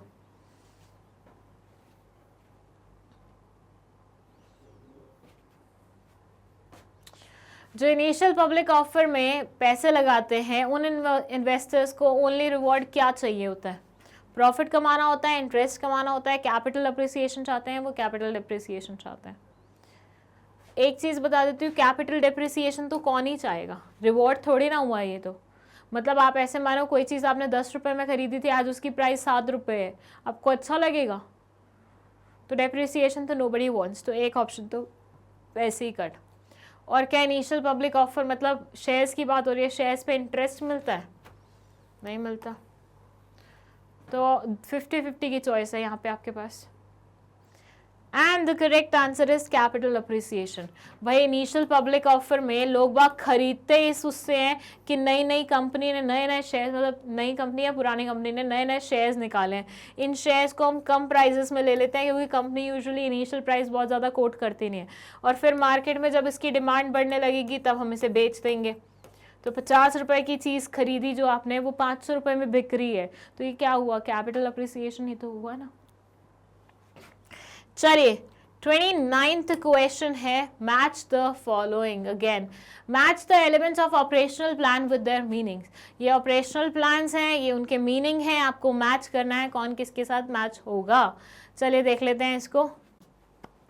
Okay, सो column 1 में 4 चीज़ें लिखी हुई हैं। First है शिपिंग, फिर है फॉलोअप, फिर है इंस्पेक्शन, फिर है शेड्यूलिंग।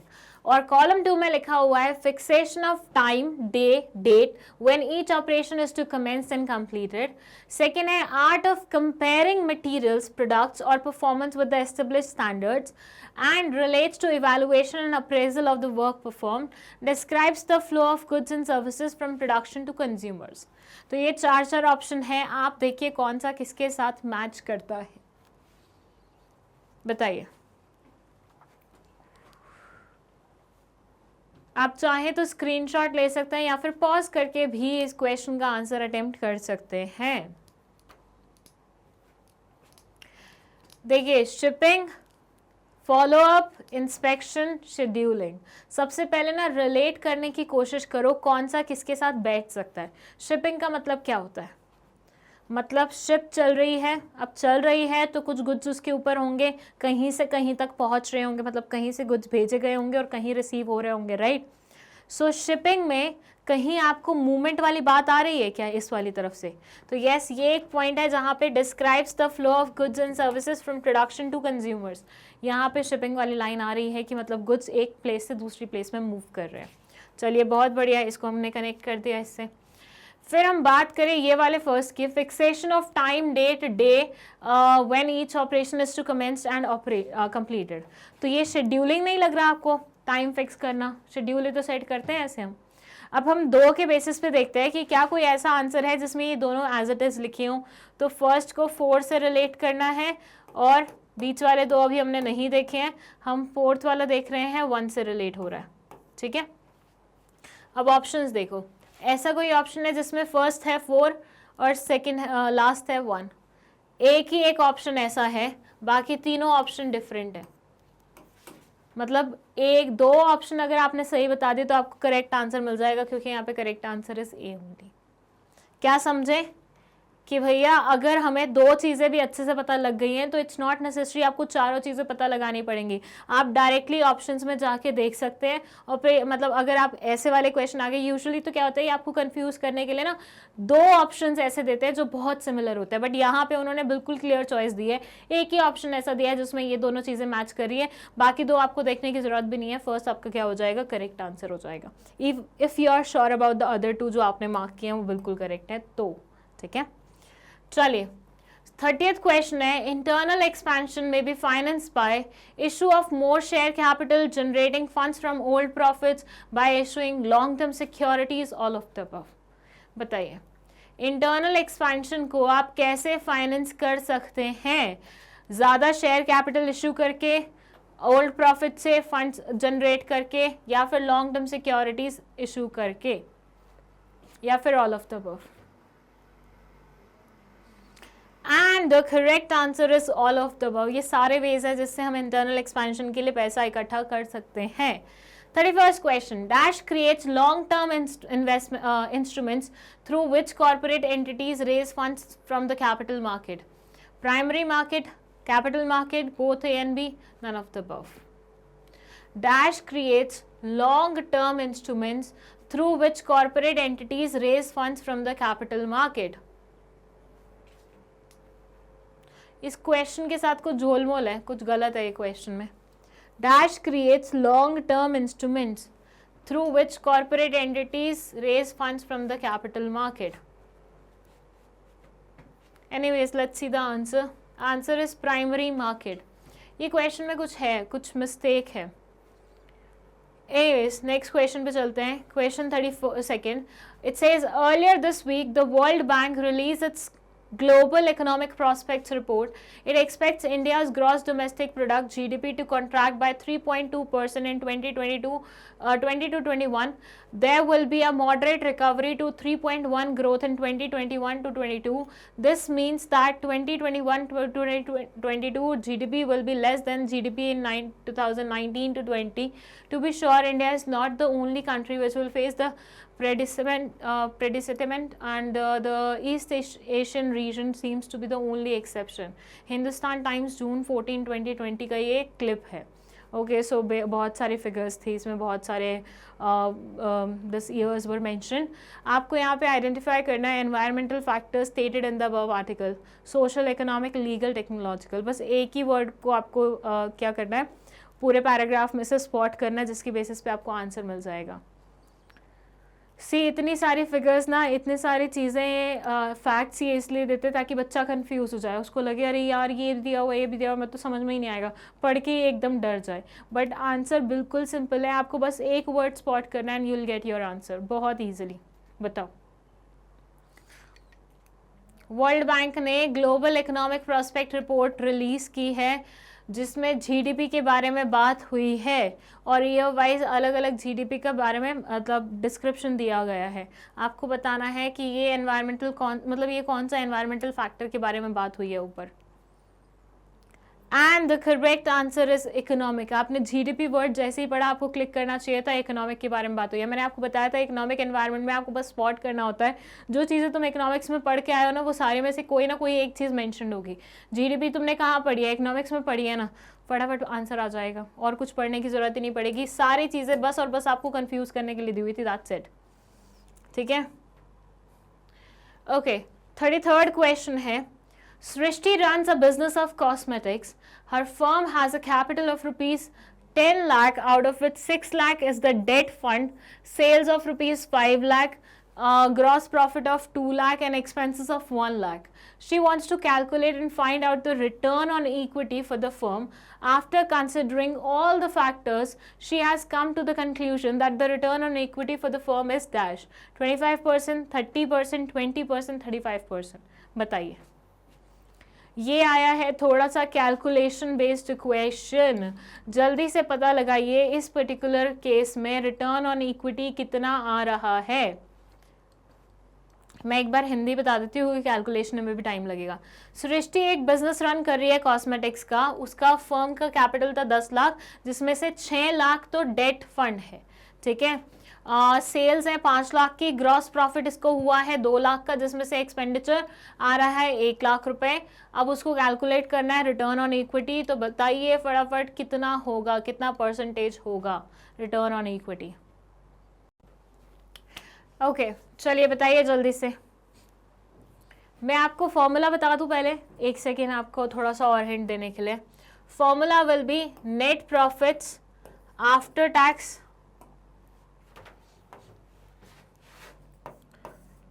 net profit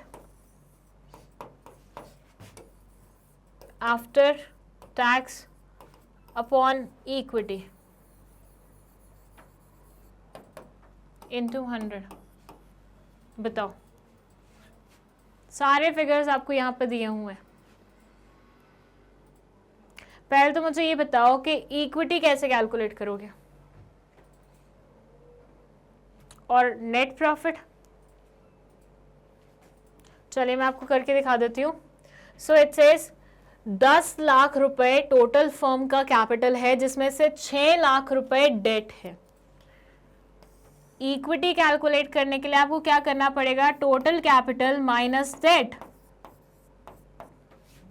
कितना आएगा? 10 लाख माइनस 6 लाख। और नेट प्रॉफिट कैलकुलेट करने के लिए आपको ग्रॉस प्रॉफिट में से एक्सपेंडिचर माइनस करना पड़ेगा। मतलब जितनी आय होगी उसमें से तुम माइनस करोगे जितने तुम्हारे एक्सपेंडिचर्स हुए हैं, तो तुम्हें नेट प्रॉफिट मिल जाएगा। कितने हैं? 2 लाख माइनस 1 लाख, मतलब 1 लाख। ओके, सो ये आया 1 लाख अपॉन 4 लाख इंटू 100। लाख से लाख कम हो गए, 4 को 1 से वो किया 25%, तो ये आ गया आपका 25%। कोई डाउट हो तो एक बार फिर से देख लीजिए।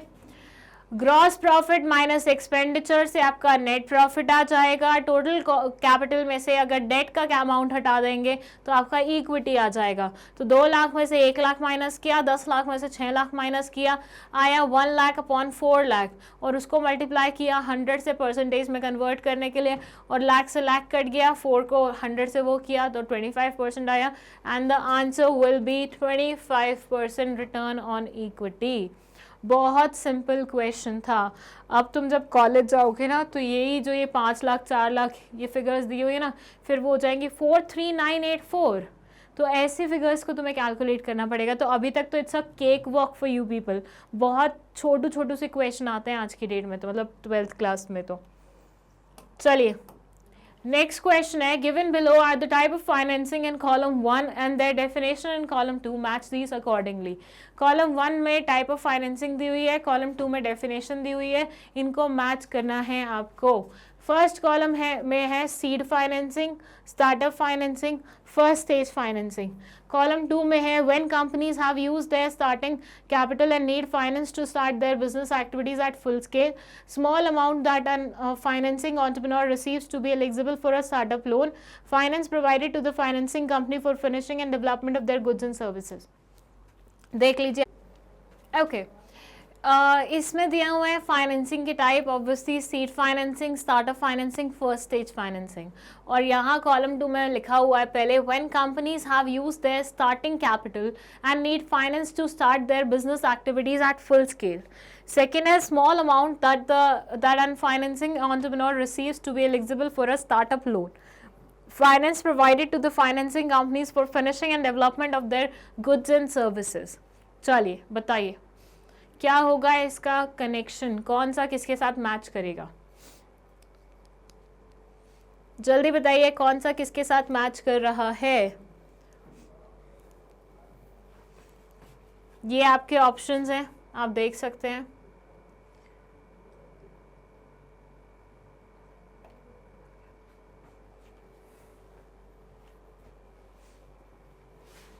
अगेन स्क्रीनशॉट लेना तो ले लीजिए।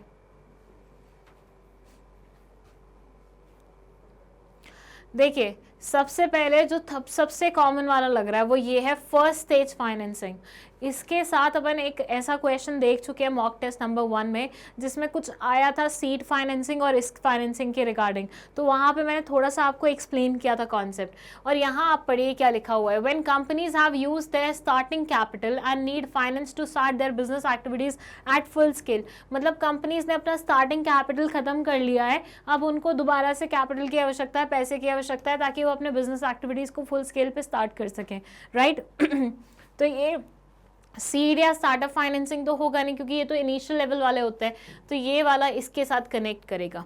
3 का 1 से कनेक्शन बैठेगा ना। ऑप्शंस में जाके देखिए कौन सा ऐसा है जिसमें 3 1 बैठ रहा है, 1 और 2, मतलब ये दोनों तो कतई नहीं होंगे, 50-50 की चॉइस हो गई यहाँ पे आपके पास, ठीक है।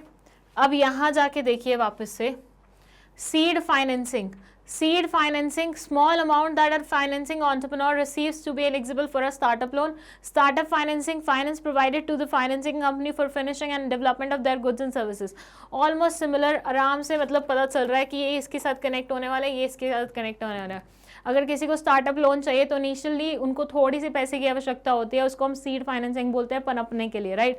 और स्टार्टअप मतलब प्रॉपर एक वो स्टार्ट करने के लिए। तो अब ऑप्शन अगर हम देखें तो फर्स्ट का है 2 3 1 and that will be the right answer 2 3 1।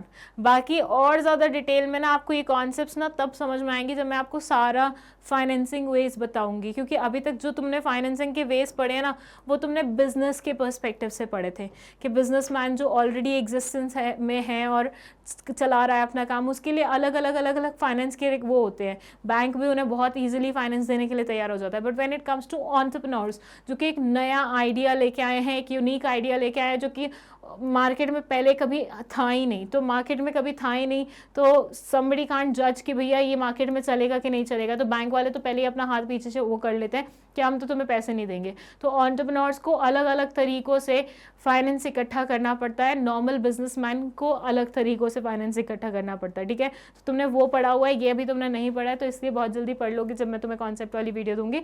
फिलहाल के लिए तुम इतना समझ लो कि थोड़ा बहुत कॉमन सेंस से नाम के बेसिस पे पहचानना शुरू करो, ठीक है। चलिए नेक्स्ट है आपका क्वेश्चन नंबर 35, ये है असर्शन रीजन वाला question. It says an activity in which an individual works regularly for others and get remuneration in return undertaking personal services as per the agreement is called non economic activities. और reason दिया हुआ है the occupation activity which requires an individual to apply special knowledge and skill is called to be a profession। ये तुम्हें आना चाहिए क्योंकि economic activities, non economic activities हम ऑलरेडी 11th क्लास की बिजनेस स्टडीज में पढ़ चुके हैं, आई गेस फर्स्ट चैप्टर ही था, राइट। तो यहाँ इन्होंने पहले सेंटेंस में लिखा हुआ है कि एक इंडिविजुअल जो दूसरे के लिए काम कर रहा है और बदले में उसको रेम्यूनरेशन मिल रहा है, वो नॉन इकोनॉमिक एक्टिविटी कर रहा है, ठीक है। उसके बाद सेकंड में लिख रहे हैं जहां पे स्पेशल नॉलेज अप्लाई होती है, स्किल्स अप्लाई होते हैं, उसे हम प्रोफेशन बोलते हैं। जल्दी से बता दो अब क्या होगा करेक्ट आंसर। असर्शन रीजन वाले क्वेश्चन में सबसे पहले ये देखा जाता है कि दोनों सेंटेंसेस जो असर्शन और रीजन में लिखे हुए थे क्या वो करेक्ट है कि नहीं है। अगर करेक्ट है तो ठीक है, मतलब करेक्ट नहीं है तो आपके ऑप्शन होंगे इन दोनों में से कोई एक। और अगर दोनों करेक्ट हैं तो ये देखा जाता है कि भैया क्या सेकंड सेंटेंस में लिखी हुई चीज़ ऊपर लिखी हुई चीज़ को अच्छे से एक्सप्लेन कर पा रही है कि नहीं कर पा रही है। चलिए बताइए फटाफट। एक कॉमन सेंस लगाना, ठीक है। ये बोल रहे हैं कि you are working for somebody else and somebody else is giving you remuneration. मतलब जैसे मैं एमबी के लिए काम कर रही हूँ और एमबी वाले मुझे पैसे दे रहे हैं, सैलरी दे रहे हैं। अब ऐसे सिनेरियो में क्या ये एक नॉन इकोनॉमिक एक्टिविटी है? नॉन इकोनॉमिक एक्टिविटी का मतलब क्या होता है? When you are not getting any monetary gain, but अभी तो आई एम गेटिंग रेम्यूनरेशन। एक ही सेंटेंस में तुम लिख रहे हो रेम्यूनरेशन भी मिल रहा है और फिर उसी को तुम बोल रहे हो नॉन इकोनॉमिक एक्टिविटी। क्या कोई तुक बना रही है ये बात? नहीं बना रही। सेकेंड सेंटेंस क्या बोल रहा है? स्पेशल नॉलेज अप्लाई होते हैं। तो यस इंडीड प्रोफेशन में स्पेशल नॉलेज अप्लाई होते हैं। सो लॉयर्स हो गए, डॉक्टर्स हो गए, राइट। तो बी मतलब रीजन हमारा करेक्ट है, लेकिन असर्शन हमारा फॉल्स स्टेटमेंट है। So answer will be D. Assertion is wrong, assertion is false, but reason is true. चलो 36th क्वेश्चन है असर्शन रीजन वाला। असर्शन में बोलते हैं profit is the reward for undertaking a business activity. No business can survive for long without earning profits. Profit एक reward है business activity undertake करने का, और कोई भी बिजनेस तब तक सर्वाइव नहीं कर सकता जब तक वो विदाउट अर्निंग प्रॉफिट, जब तक वो प्रॉफिट अर्न करना नहीं स्टार्ट करता। मतलब ठीक है, स्टार्टिंग के ईयर्स में माइट भी तुम्हें लॉसेस हो सकते हैं, बीच में भी तुम्हें कभी कभी लॉसेस हो सकते हैं, लेकिन हमेशा लॉस ही इनकर कर रहे हो तुम, प्रॉफिट कभी हुआ ही नहीं है, तो ऐसे बिजनेस का सर्वाइवल का कोई सेंस नहीं बनता, वो सर्वाइव कर ही नहीं पाएगा, ठीक है। चलिए, मुझे ऐसा लग रहा है एक्सप्लेनेशन देते देते मैंने आपको शायद हिंदी वो बता दिया, आंसर बता दिया। चलिए 4 ऑप्शन आपके सामने लिखे हुए हैं, जल्दी बताइए क्या होगा आपका correct answer. And the correct answer is both assertion and reason are true, and reason is the correct explanation of assertion. मैंने आपको फ्लो में बता दिया था कि हाँ ऐसा ही होता है, तो मुझे एक्सप्लेन करने की ज़रूरत नहीं है। बिना प्रॉफिट के कोई भी बिजनेस लंबा नहीं चल सकता, और profit is basically a reward जो कि आपको बिजनेस अंडरटेक करने का मिलता है। Question 37. Which of the elements is involved in the promotion mix? Personal selling, labeling, packaging, distribution. Promotion mix में इनमें से कौन से वाली चीज़ आती है? प्रमोशन मिक्स, मार्केटिंग मिक्स का जो एक एलिमेंट है प्रमोशन मिक्स, उसमें इनमें से कौन से वाली चीज़ आती है? पर्सनल सेलिंग आती है, लेबलिंग आती है, पैकेजिंग आती है, डिस्ट्रीब्यूशन आती है? बताओ।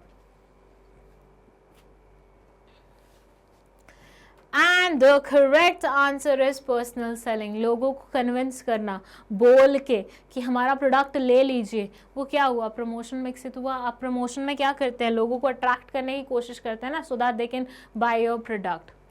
38th question. Which of the type of following expansion may be financed by issue of more share capital, generating funds from old profits, or by issuing long-term securities? External, internal, both A and B, none of the above. अच्छा, थोड़ी देर पहले ना इसी का just उल्टा question आया था, उसमें ये ऑप्शन में से एक सेंटेंस ऊपर लिखा हुआ था और बाकी ऑप्शन सारे ऐसे लिखे हुए थे। यू रिमेंबर, इंटरनल एक्सपेंशन के लिए आप फाइनेंस कहाँ से ले सकते हैं, और सेंटेंस में मतलब ऑप्शंस में दिया हुआ था कि आप शेयर कैपिटल इशू कर सकते हो, फंड्स जनरेट कर सकते हो, ऑल प्रॉफिट्स का इस्तेमाल कर सकते हो, और यहाँ पे जस्ट उसका उल्टा आ गया है। Now you have to tell कि ये सारी चीज़ों के थ्रू आप कौन से वाला एक्सपेंशन कर सकते हो, एक्सटर्नल या इंटरनल, या फिर दोनों, या फिर कोई भी नहीं।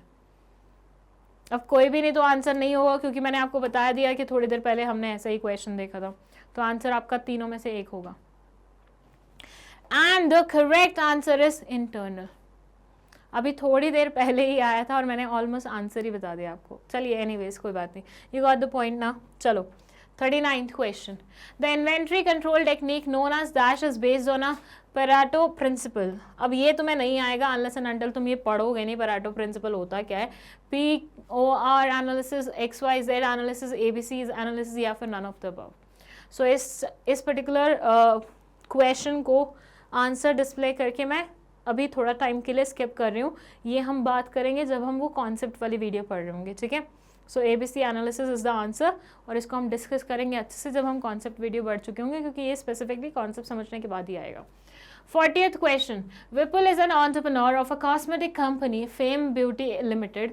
To know about the products, the company used to take regular feedback from their customers so that they can improve upon its services. On regular basis, Vipul used to talk to customers both offline and online. He used social media or online service to get input on what customers are thinking and buying. Identify the trend which Vipul has spotted in the above case. Read, talk, watch, think. बताइए। So Vipul is an entrepreneur of a cosmetic company, Fame Beauty Limited. To know about the products, the company used to take regular feedback from their customers so that they can improve upon its services. On regular basis, Whipple used to talk to customers both offline and online. He also used social media or online surveys to get input on what customers are thinking and buying. Identify the trend which Whipple has spotted in the above case. Read, talk, watch, think. बताइए trend को spot करना है. ये वाले questions तो आपके लिए बहुत इजी हो जाने चाहिए क्योंकि spotting the trend it's not a big thing.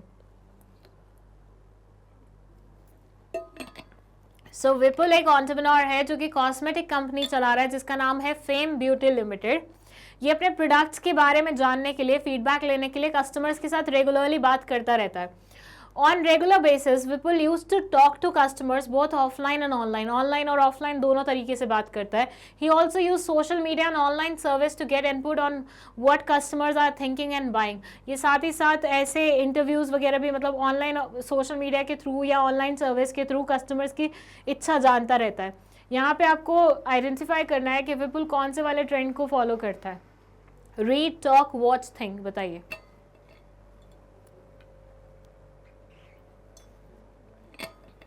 And the correct answer is talk. हर जगह तो लिखा हुआ है यूज टू टॉक, कस्टमर्स, ये वो, तो हर जगह से आपको कहीं ना कहीं समझ में आ जाना चाहिए कि बातचीत करके ये ट्रेंड समझने की कोशिश करता है. So talk will be the right answer. चलिए. Vishal was working with Abhinav, a new entrepreneur, as a production manager. For smooth and coordinated flow of work, he had to pay attention towards various elements. To ensure predetermined quality of products, he had to compare the performance with established standards, identify the element being discussed above, which is related to one of the components of a business plan, dispatching, scheduling, inspection, routing. बताइए. बताइए क्या होगा यहाँ पे correct answer. 41st question है. 9 question और रहते हैं, उसके बाद ये मॉक टेस्ट खत्म हो जाएगा. बताइए. हिंदी अगर इसकी करूं तो ये बोल रहे हैं विशाल वॉज वर्किंग विद अभिनव. विशाल अभिनव के साथ काम कर रहा था जो कि एक न्यू एंटरप्रेन्योर है, उसके साथ वो प्रोडक्शन मैनेजर का काम कर रहा था. For smooth and coordinated flow of work, ताकि काम आराम से चले, स्मूथली चले, कोऑर्डिनेटेड वे में चले, he had to pay attention towards various elements. वो बहुत सारे एलिमेंट्स के टूवर्ड्स अटेंशन पे करता था.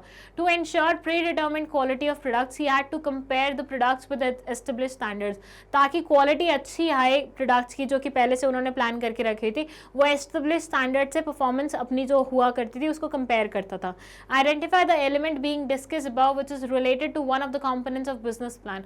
आपको यहाँ पे उस एलिमेंट को पता लगाना है, उस एलिमेंट के बारे में पता लगाना है, उसे आइडेंटिफाई करना है जो कि बिजनेस प्लान का एक कंपोनेंट है. Dispatching, scheduling, inspection, routing. बहुत सिंपल है, सारी जगह एक ही चीज के बारे में बात हो रही है, एक ही चीज कर रहा है वो.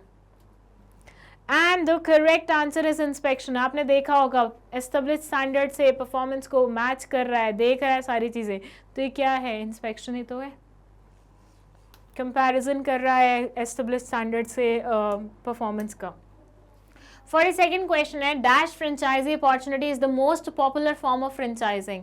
Business format, business franchisee opportunity, ventures, manufacturing franchisee opportunity, all of the above.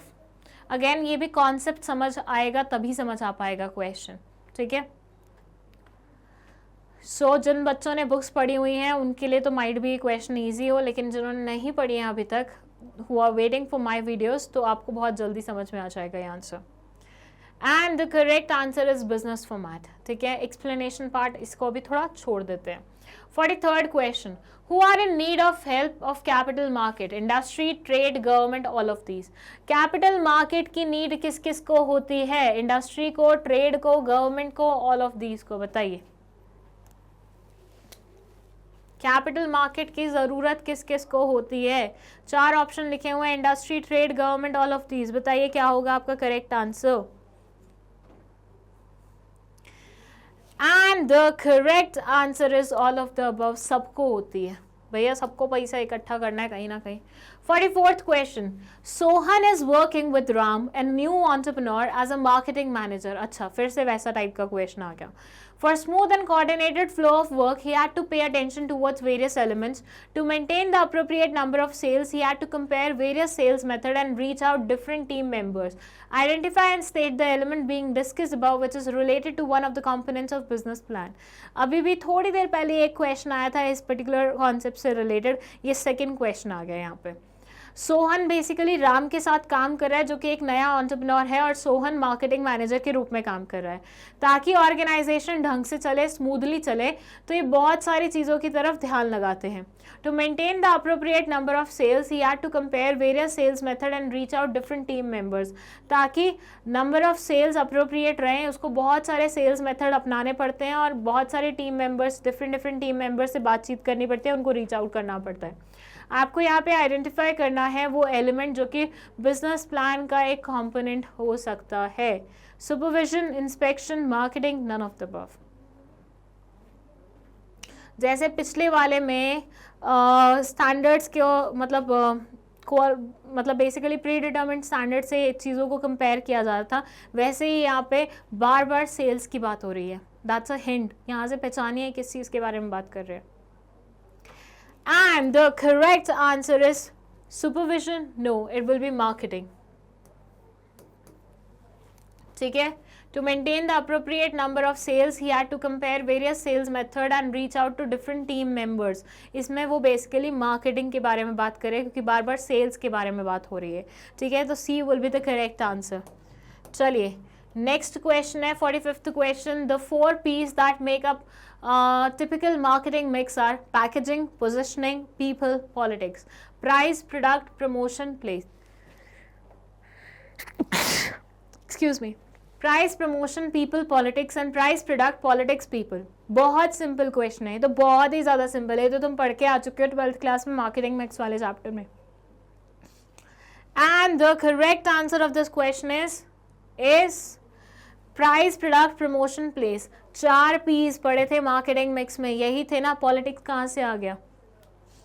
चलिए 46th question. Which of the following is an example of variable cost. Raw material, commission on sales, packing material, all of the above.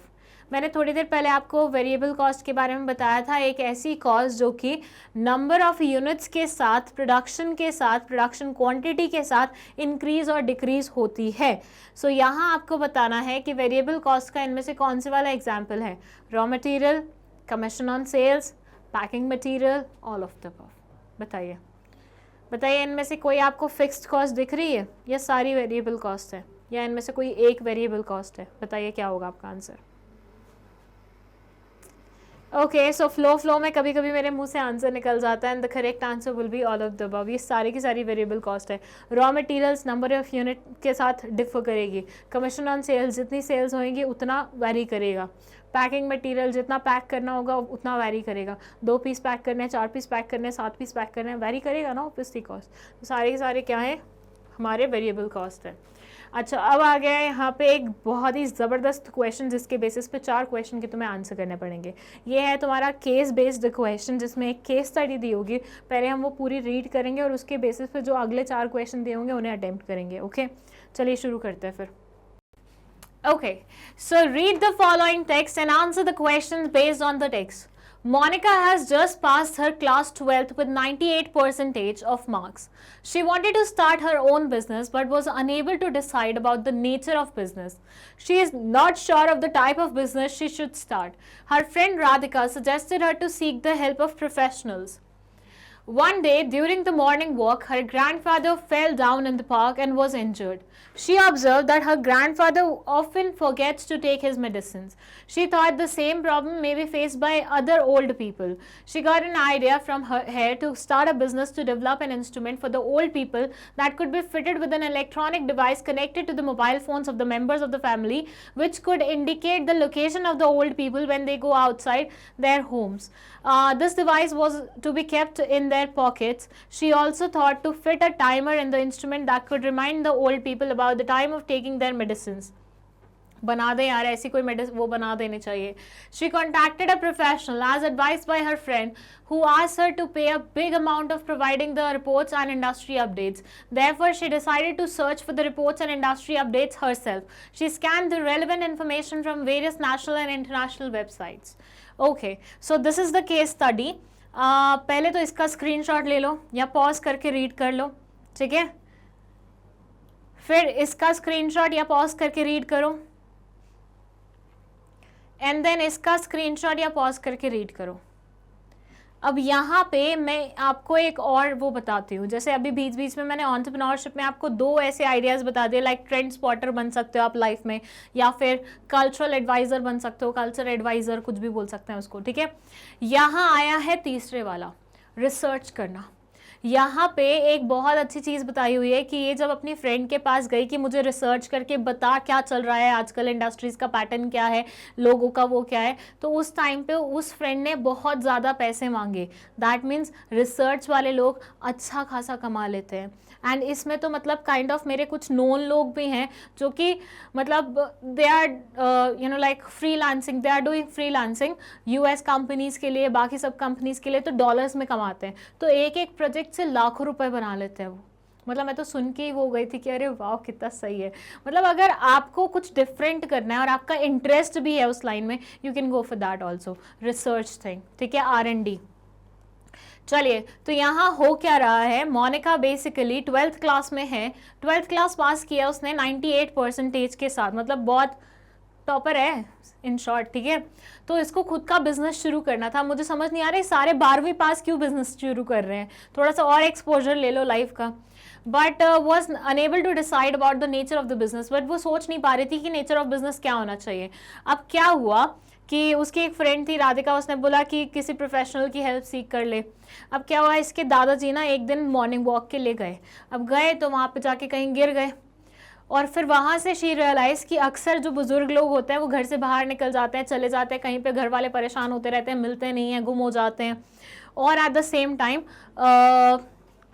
कई बार उनकी medicine वगैरह उनको याद नहीं रहता किस time पे लेनी है. ये प्रॉब्लम तो आई गेस हमारे पेरेंट्स के साथ भी होती होगी, राइट. जो भी जिनके भी पेरेंट्स रेगुलर मेडिसिन लेते हैं किसी ना किसी चीज़ की, क्योंकि आजकल बीमारियां इतनी फैल गई हैं, डायबिटीज़ तो हर अगले इंसान को है, BP की प्रॉब्लम तो हर अगले इंसान को है, तो सारे पेरेंट्स ज़्यादातर ले ही रहे हैं कुछ ना कुछ मेडिसिन.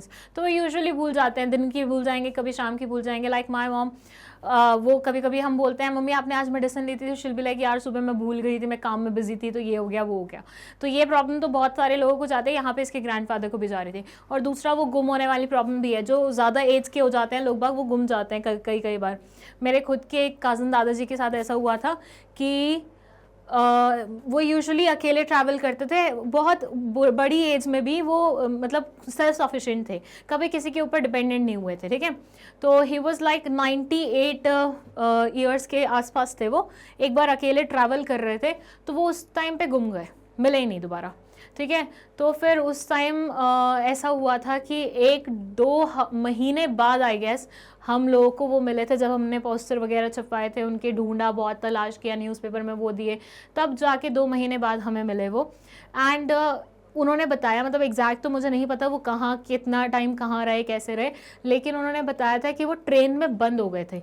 जब ट्रेन से ट्रैवल करते हैं तो ट्रेन जहाँ पे पहुँचती है डेस्टिनेशन पे, उसके बाद कई ट्रेन जो वीकली ट्रेन होते हैं ना, वो पैक होके एक जगह खड़ी रहती है. तो वो उसमें गलती से पैक हो गए थे, मतलब ही वॉज इन वॉशरूम, जब दरवाजे वगैरह बंद हो गए तो कोई उन्हें देख ही नहीं पाया, और वो थोड़े टाइम के लिए ट्रेन में ही बंद थे, ऐसा मानिए. फिर जो भी हुआ मिल गए वो फॉर्चुनेटली. बट यहाँ पे कई बार ऐसा होता है कुछ लोग नहीं मिल पाते, तो उनके लिए राधिका, मतलब दिस गर्ल वाज थिंकिंग कि कुछ बनाना चाहिए, कोई ऐसा इलेक्ट्रॉनिक गैजेट बना दे जो उनको रिमाइंडर देता रहे कि इस टाइम पे हमें मेडिसिन कंज्यूम करनी है, and at the same time उनके फैमिली मेम्बर्स को उनकी लोकेशन भी बताता रहे. ये आजकल फ़ोन से भी हो जाता है. लाइक मेरे भाई ने मेरे फ़ोन में वो सिस्टम करके रखा हुआ है, मैं कहीं पर भी जाती हूँ, ही गेट्स टू नो कि लाइक मेरी बहन कहाँ घूम रही है, which is like good for the safety purpose, right. तो यही चीज़ है कि ऐसा कुछ डिवाइस ये इन्वेंट करना चाहती है. And she contacted a professional, उसने प्रोफेशनल को फ़ोन लगाया, उससे पूछा कि रिसर्च वगैरह करके मुझे रिपोर्ट्स तुम भेज सकती हो क्या इंडस्ट्री की, तो उसने बहुत ज़्यादा पैसे मांगे। और 12th क्लास स्टूडेंट के लिए ना कोई अगर 10,000 रुपये भी मांग लेना वो बहुत ज़्यादा ही होते हैं, ठीक है। तो यहाँ पे उसको लगा कि यार इससे बढ़िया तो मैं खुद ही इंडस्ट्री रिसर्च कर लूँ, ठीक है। तो नाउ शी डिसाइडेड कि वो इंटरनेशनल और नेशनल वेबसाइट से इन्फॉर्मेशन कलेक्ट करेगी और इस तरह से उसका पूरा सिस्टम चलेगा। अब जो फर्स्ट क्वेश्चन इस केस स्टडी के बेसिस पे पूछा हुआ है वो है, which of the following concept described in the above para that helped Monika in structuring her idea for solving the problem? Product identification, environment scanning, creativity, idea generation. Question है which of the following concept, इनमें से कौन सी वाली concept describe करी गई है ऊपर वाले पैराग्राफ में जो कि मोनिका को हेल्प कर रही है उसके प्रॉब्लम सॉल्विंग आइडिया को स्ट्रक्चर करने में। प्रॉब्लम सॉल्विंग आइडिया को स्ट्रक्चर करने में कौन सी वाली कॉन्सेप्ट उसकी मदद करी है ऊपर वाले पैराग्राफ में जो दी गई है? Product identification, environment scanning, creativity, idea generation. बताइए। And the correct answer is product identification. यहाँ पे वो पहले वो था ना कि भैया पता नहीं था उसको किस चीज़ का बिजनेस शुरू करना चाहिए, फिर वो एकदम से पहुंची उस चीज़ पे कि हाँ इस चीज़ का बिजनेस शुरू हो सकता है। That was product identification. उसने लोगों की सोसाइटी में प्रॉब्लम देखी, उस प्रॉब्लम का निवारण वो लाना चाहती है। मैंने आपको जब ये चैप्टर पढ़ा था मैंने बताया था ना कि सबसे पहले आपको वॉन्ट्स और नीड्स देखनी होती है सोसाइटी की, लोगों की, और आपको एक सोल्यूशन लेके आना होता है उस प्रॉब्लम को सॉल्व करने के लिए। तो बस वही चीज़ है यहाँ पे। चलिए नेक्स्ट है, which of the following ways used by Monica in spotting the trend? Talk trend, read trend, watch trend, none of the above. बताइए। यहाँ पे मोनिका ने कौन से वाले ट्रेंड को स्पॉट करने के बारे में मतलब कौन से वाले ट्रेंड की मदद ली है? टॉक ट्रेंड की, रीड ट्रेंड की, वॉच ट्रेंड की, none of the above. National and international websites, remember क्या था वो? The answer will be read trend. ये सारी रिपोर्ट्स उसने पढ़ी हैं, रिसर्च करी है खुद से, ठीक है। चलिए, identify the other way that would help Monika in starting her business. Help Monika in starting her business. Okay, 2 बार दे दिया। Talk trend, think trend, watch trend, all of the above. बताइए। Identify the other way that could have help Monika in starting her business. चलिए बताइए, और कौन सा वे हो सकता है जिससे मोनिका को मदद मिल सकती है? And the correct answer is सारे के सारे हो सकते हैं, सारे ट्रेंड्स को इस्तेमाल करके वो आगे बढ़ सकती है, ठीक है। 50th question, after opportunity spotting and scanning of the environment an entrepreneurial idea should lead to a dash. Definite product, evaluate product, analyse a product, none of the above. After opportunity spotting and scanning of the environment, the entrepreneurial idea should lead to a definite product, evaluate product, analyze a product, none of the above. बताइए। बताइए क्या होगा correct answer? And the correct answer is definite product, मतलब एक proper product पे पहुंचना। And that's it. यहाँ ख़त्म हो गया है आपका मॉक टेस्ट नंबर 2। मतलब 2 मॉक टेस्ट हमने कर लिए हैं कंप्लीट। जिसने भी दोनों के दोनों नहीं देखे हैं, कमेंट सेक्शन में डिस्क्रिप्शन बॉक्स में लिंक लिखा हुआ है, फट से जाके देख लीजिए। एंड साथ ही साथ एंटरप्रेन्योरशिप के CUET के नोट्स भी अवेलेबल हैं, वो भी आप डिस्क्रिप्शन बॉक्स के लिंक से ले सकते हैं। एंड अगर किसी स्टूडेंट को कोई वीडियो नहीं मिल रहा है तो मतलब सबसे सरल तरीका बताती हूँ वीडियो ढूंढने का। गूगल पे जाना, यूट्यूब को छोड़ो 2 मिनट के लिए, गूगल पे जाना, magnetbrains.com टाइप करना, वेब पेज खुलेगा, एक्सप्लोर टॉप कोर्सेज में जाओगे, ठीक है। इसमें CUET दिख जाएगा ऑप्शन। मेरा थोड़ा इन्होंने नीचे कर दिया, पता नहीं क्यों यार, बताओ। दोनों तरफ बिजनेस स्टडीज़ और एंटरप्रेन्योरशिप दोनों दिख जाएंगे। जो भी देखना हो, बिजनेस स्टडीज़ देखना तो वो खोल लो, एंटरप्रेन्योरशिप खोलना हो तो वो खोल लो। और सीक्वेंस में तुम्हें लेक्चर्स दिख जाएंगे, लेक्चर्स का कितना ड्यूरेशन है वो भी दिख जाएगा। वीडियो भी खोल के तुम देख सकते हो अपना, ठीक है। एंड देन उसके बाद ख़त्म करना, मतलब अपना डाउट सॉल्व कर लेना, ठीक है। So all the very best for your examination. And at the same time अच्छे से प्रिपेयर करना है। CUET में हमें बहुत अच्छी रैंक लानी है ताकि हम अपने ड्रीम कॉलेज तक पहुंच सके। तो इसे बहुत सीरियसली लेना है, इस एग्ज़ाम को बहुत सीरियसली लेना है, ठीक है। And that's it. Thank you so much for watching this video.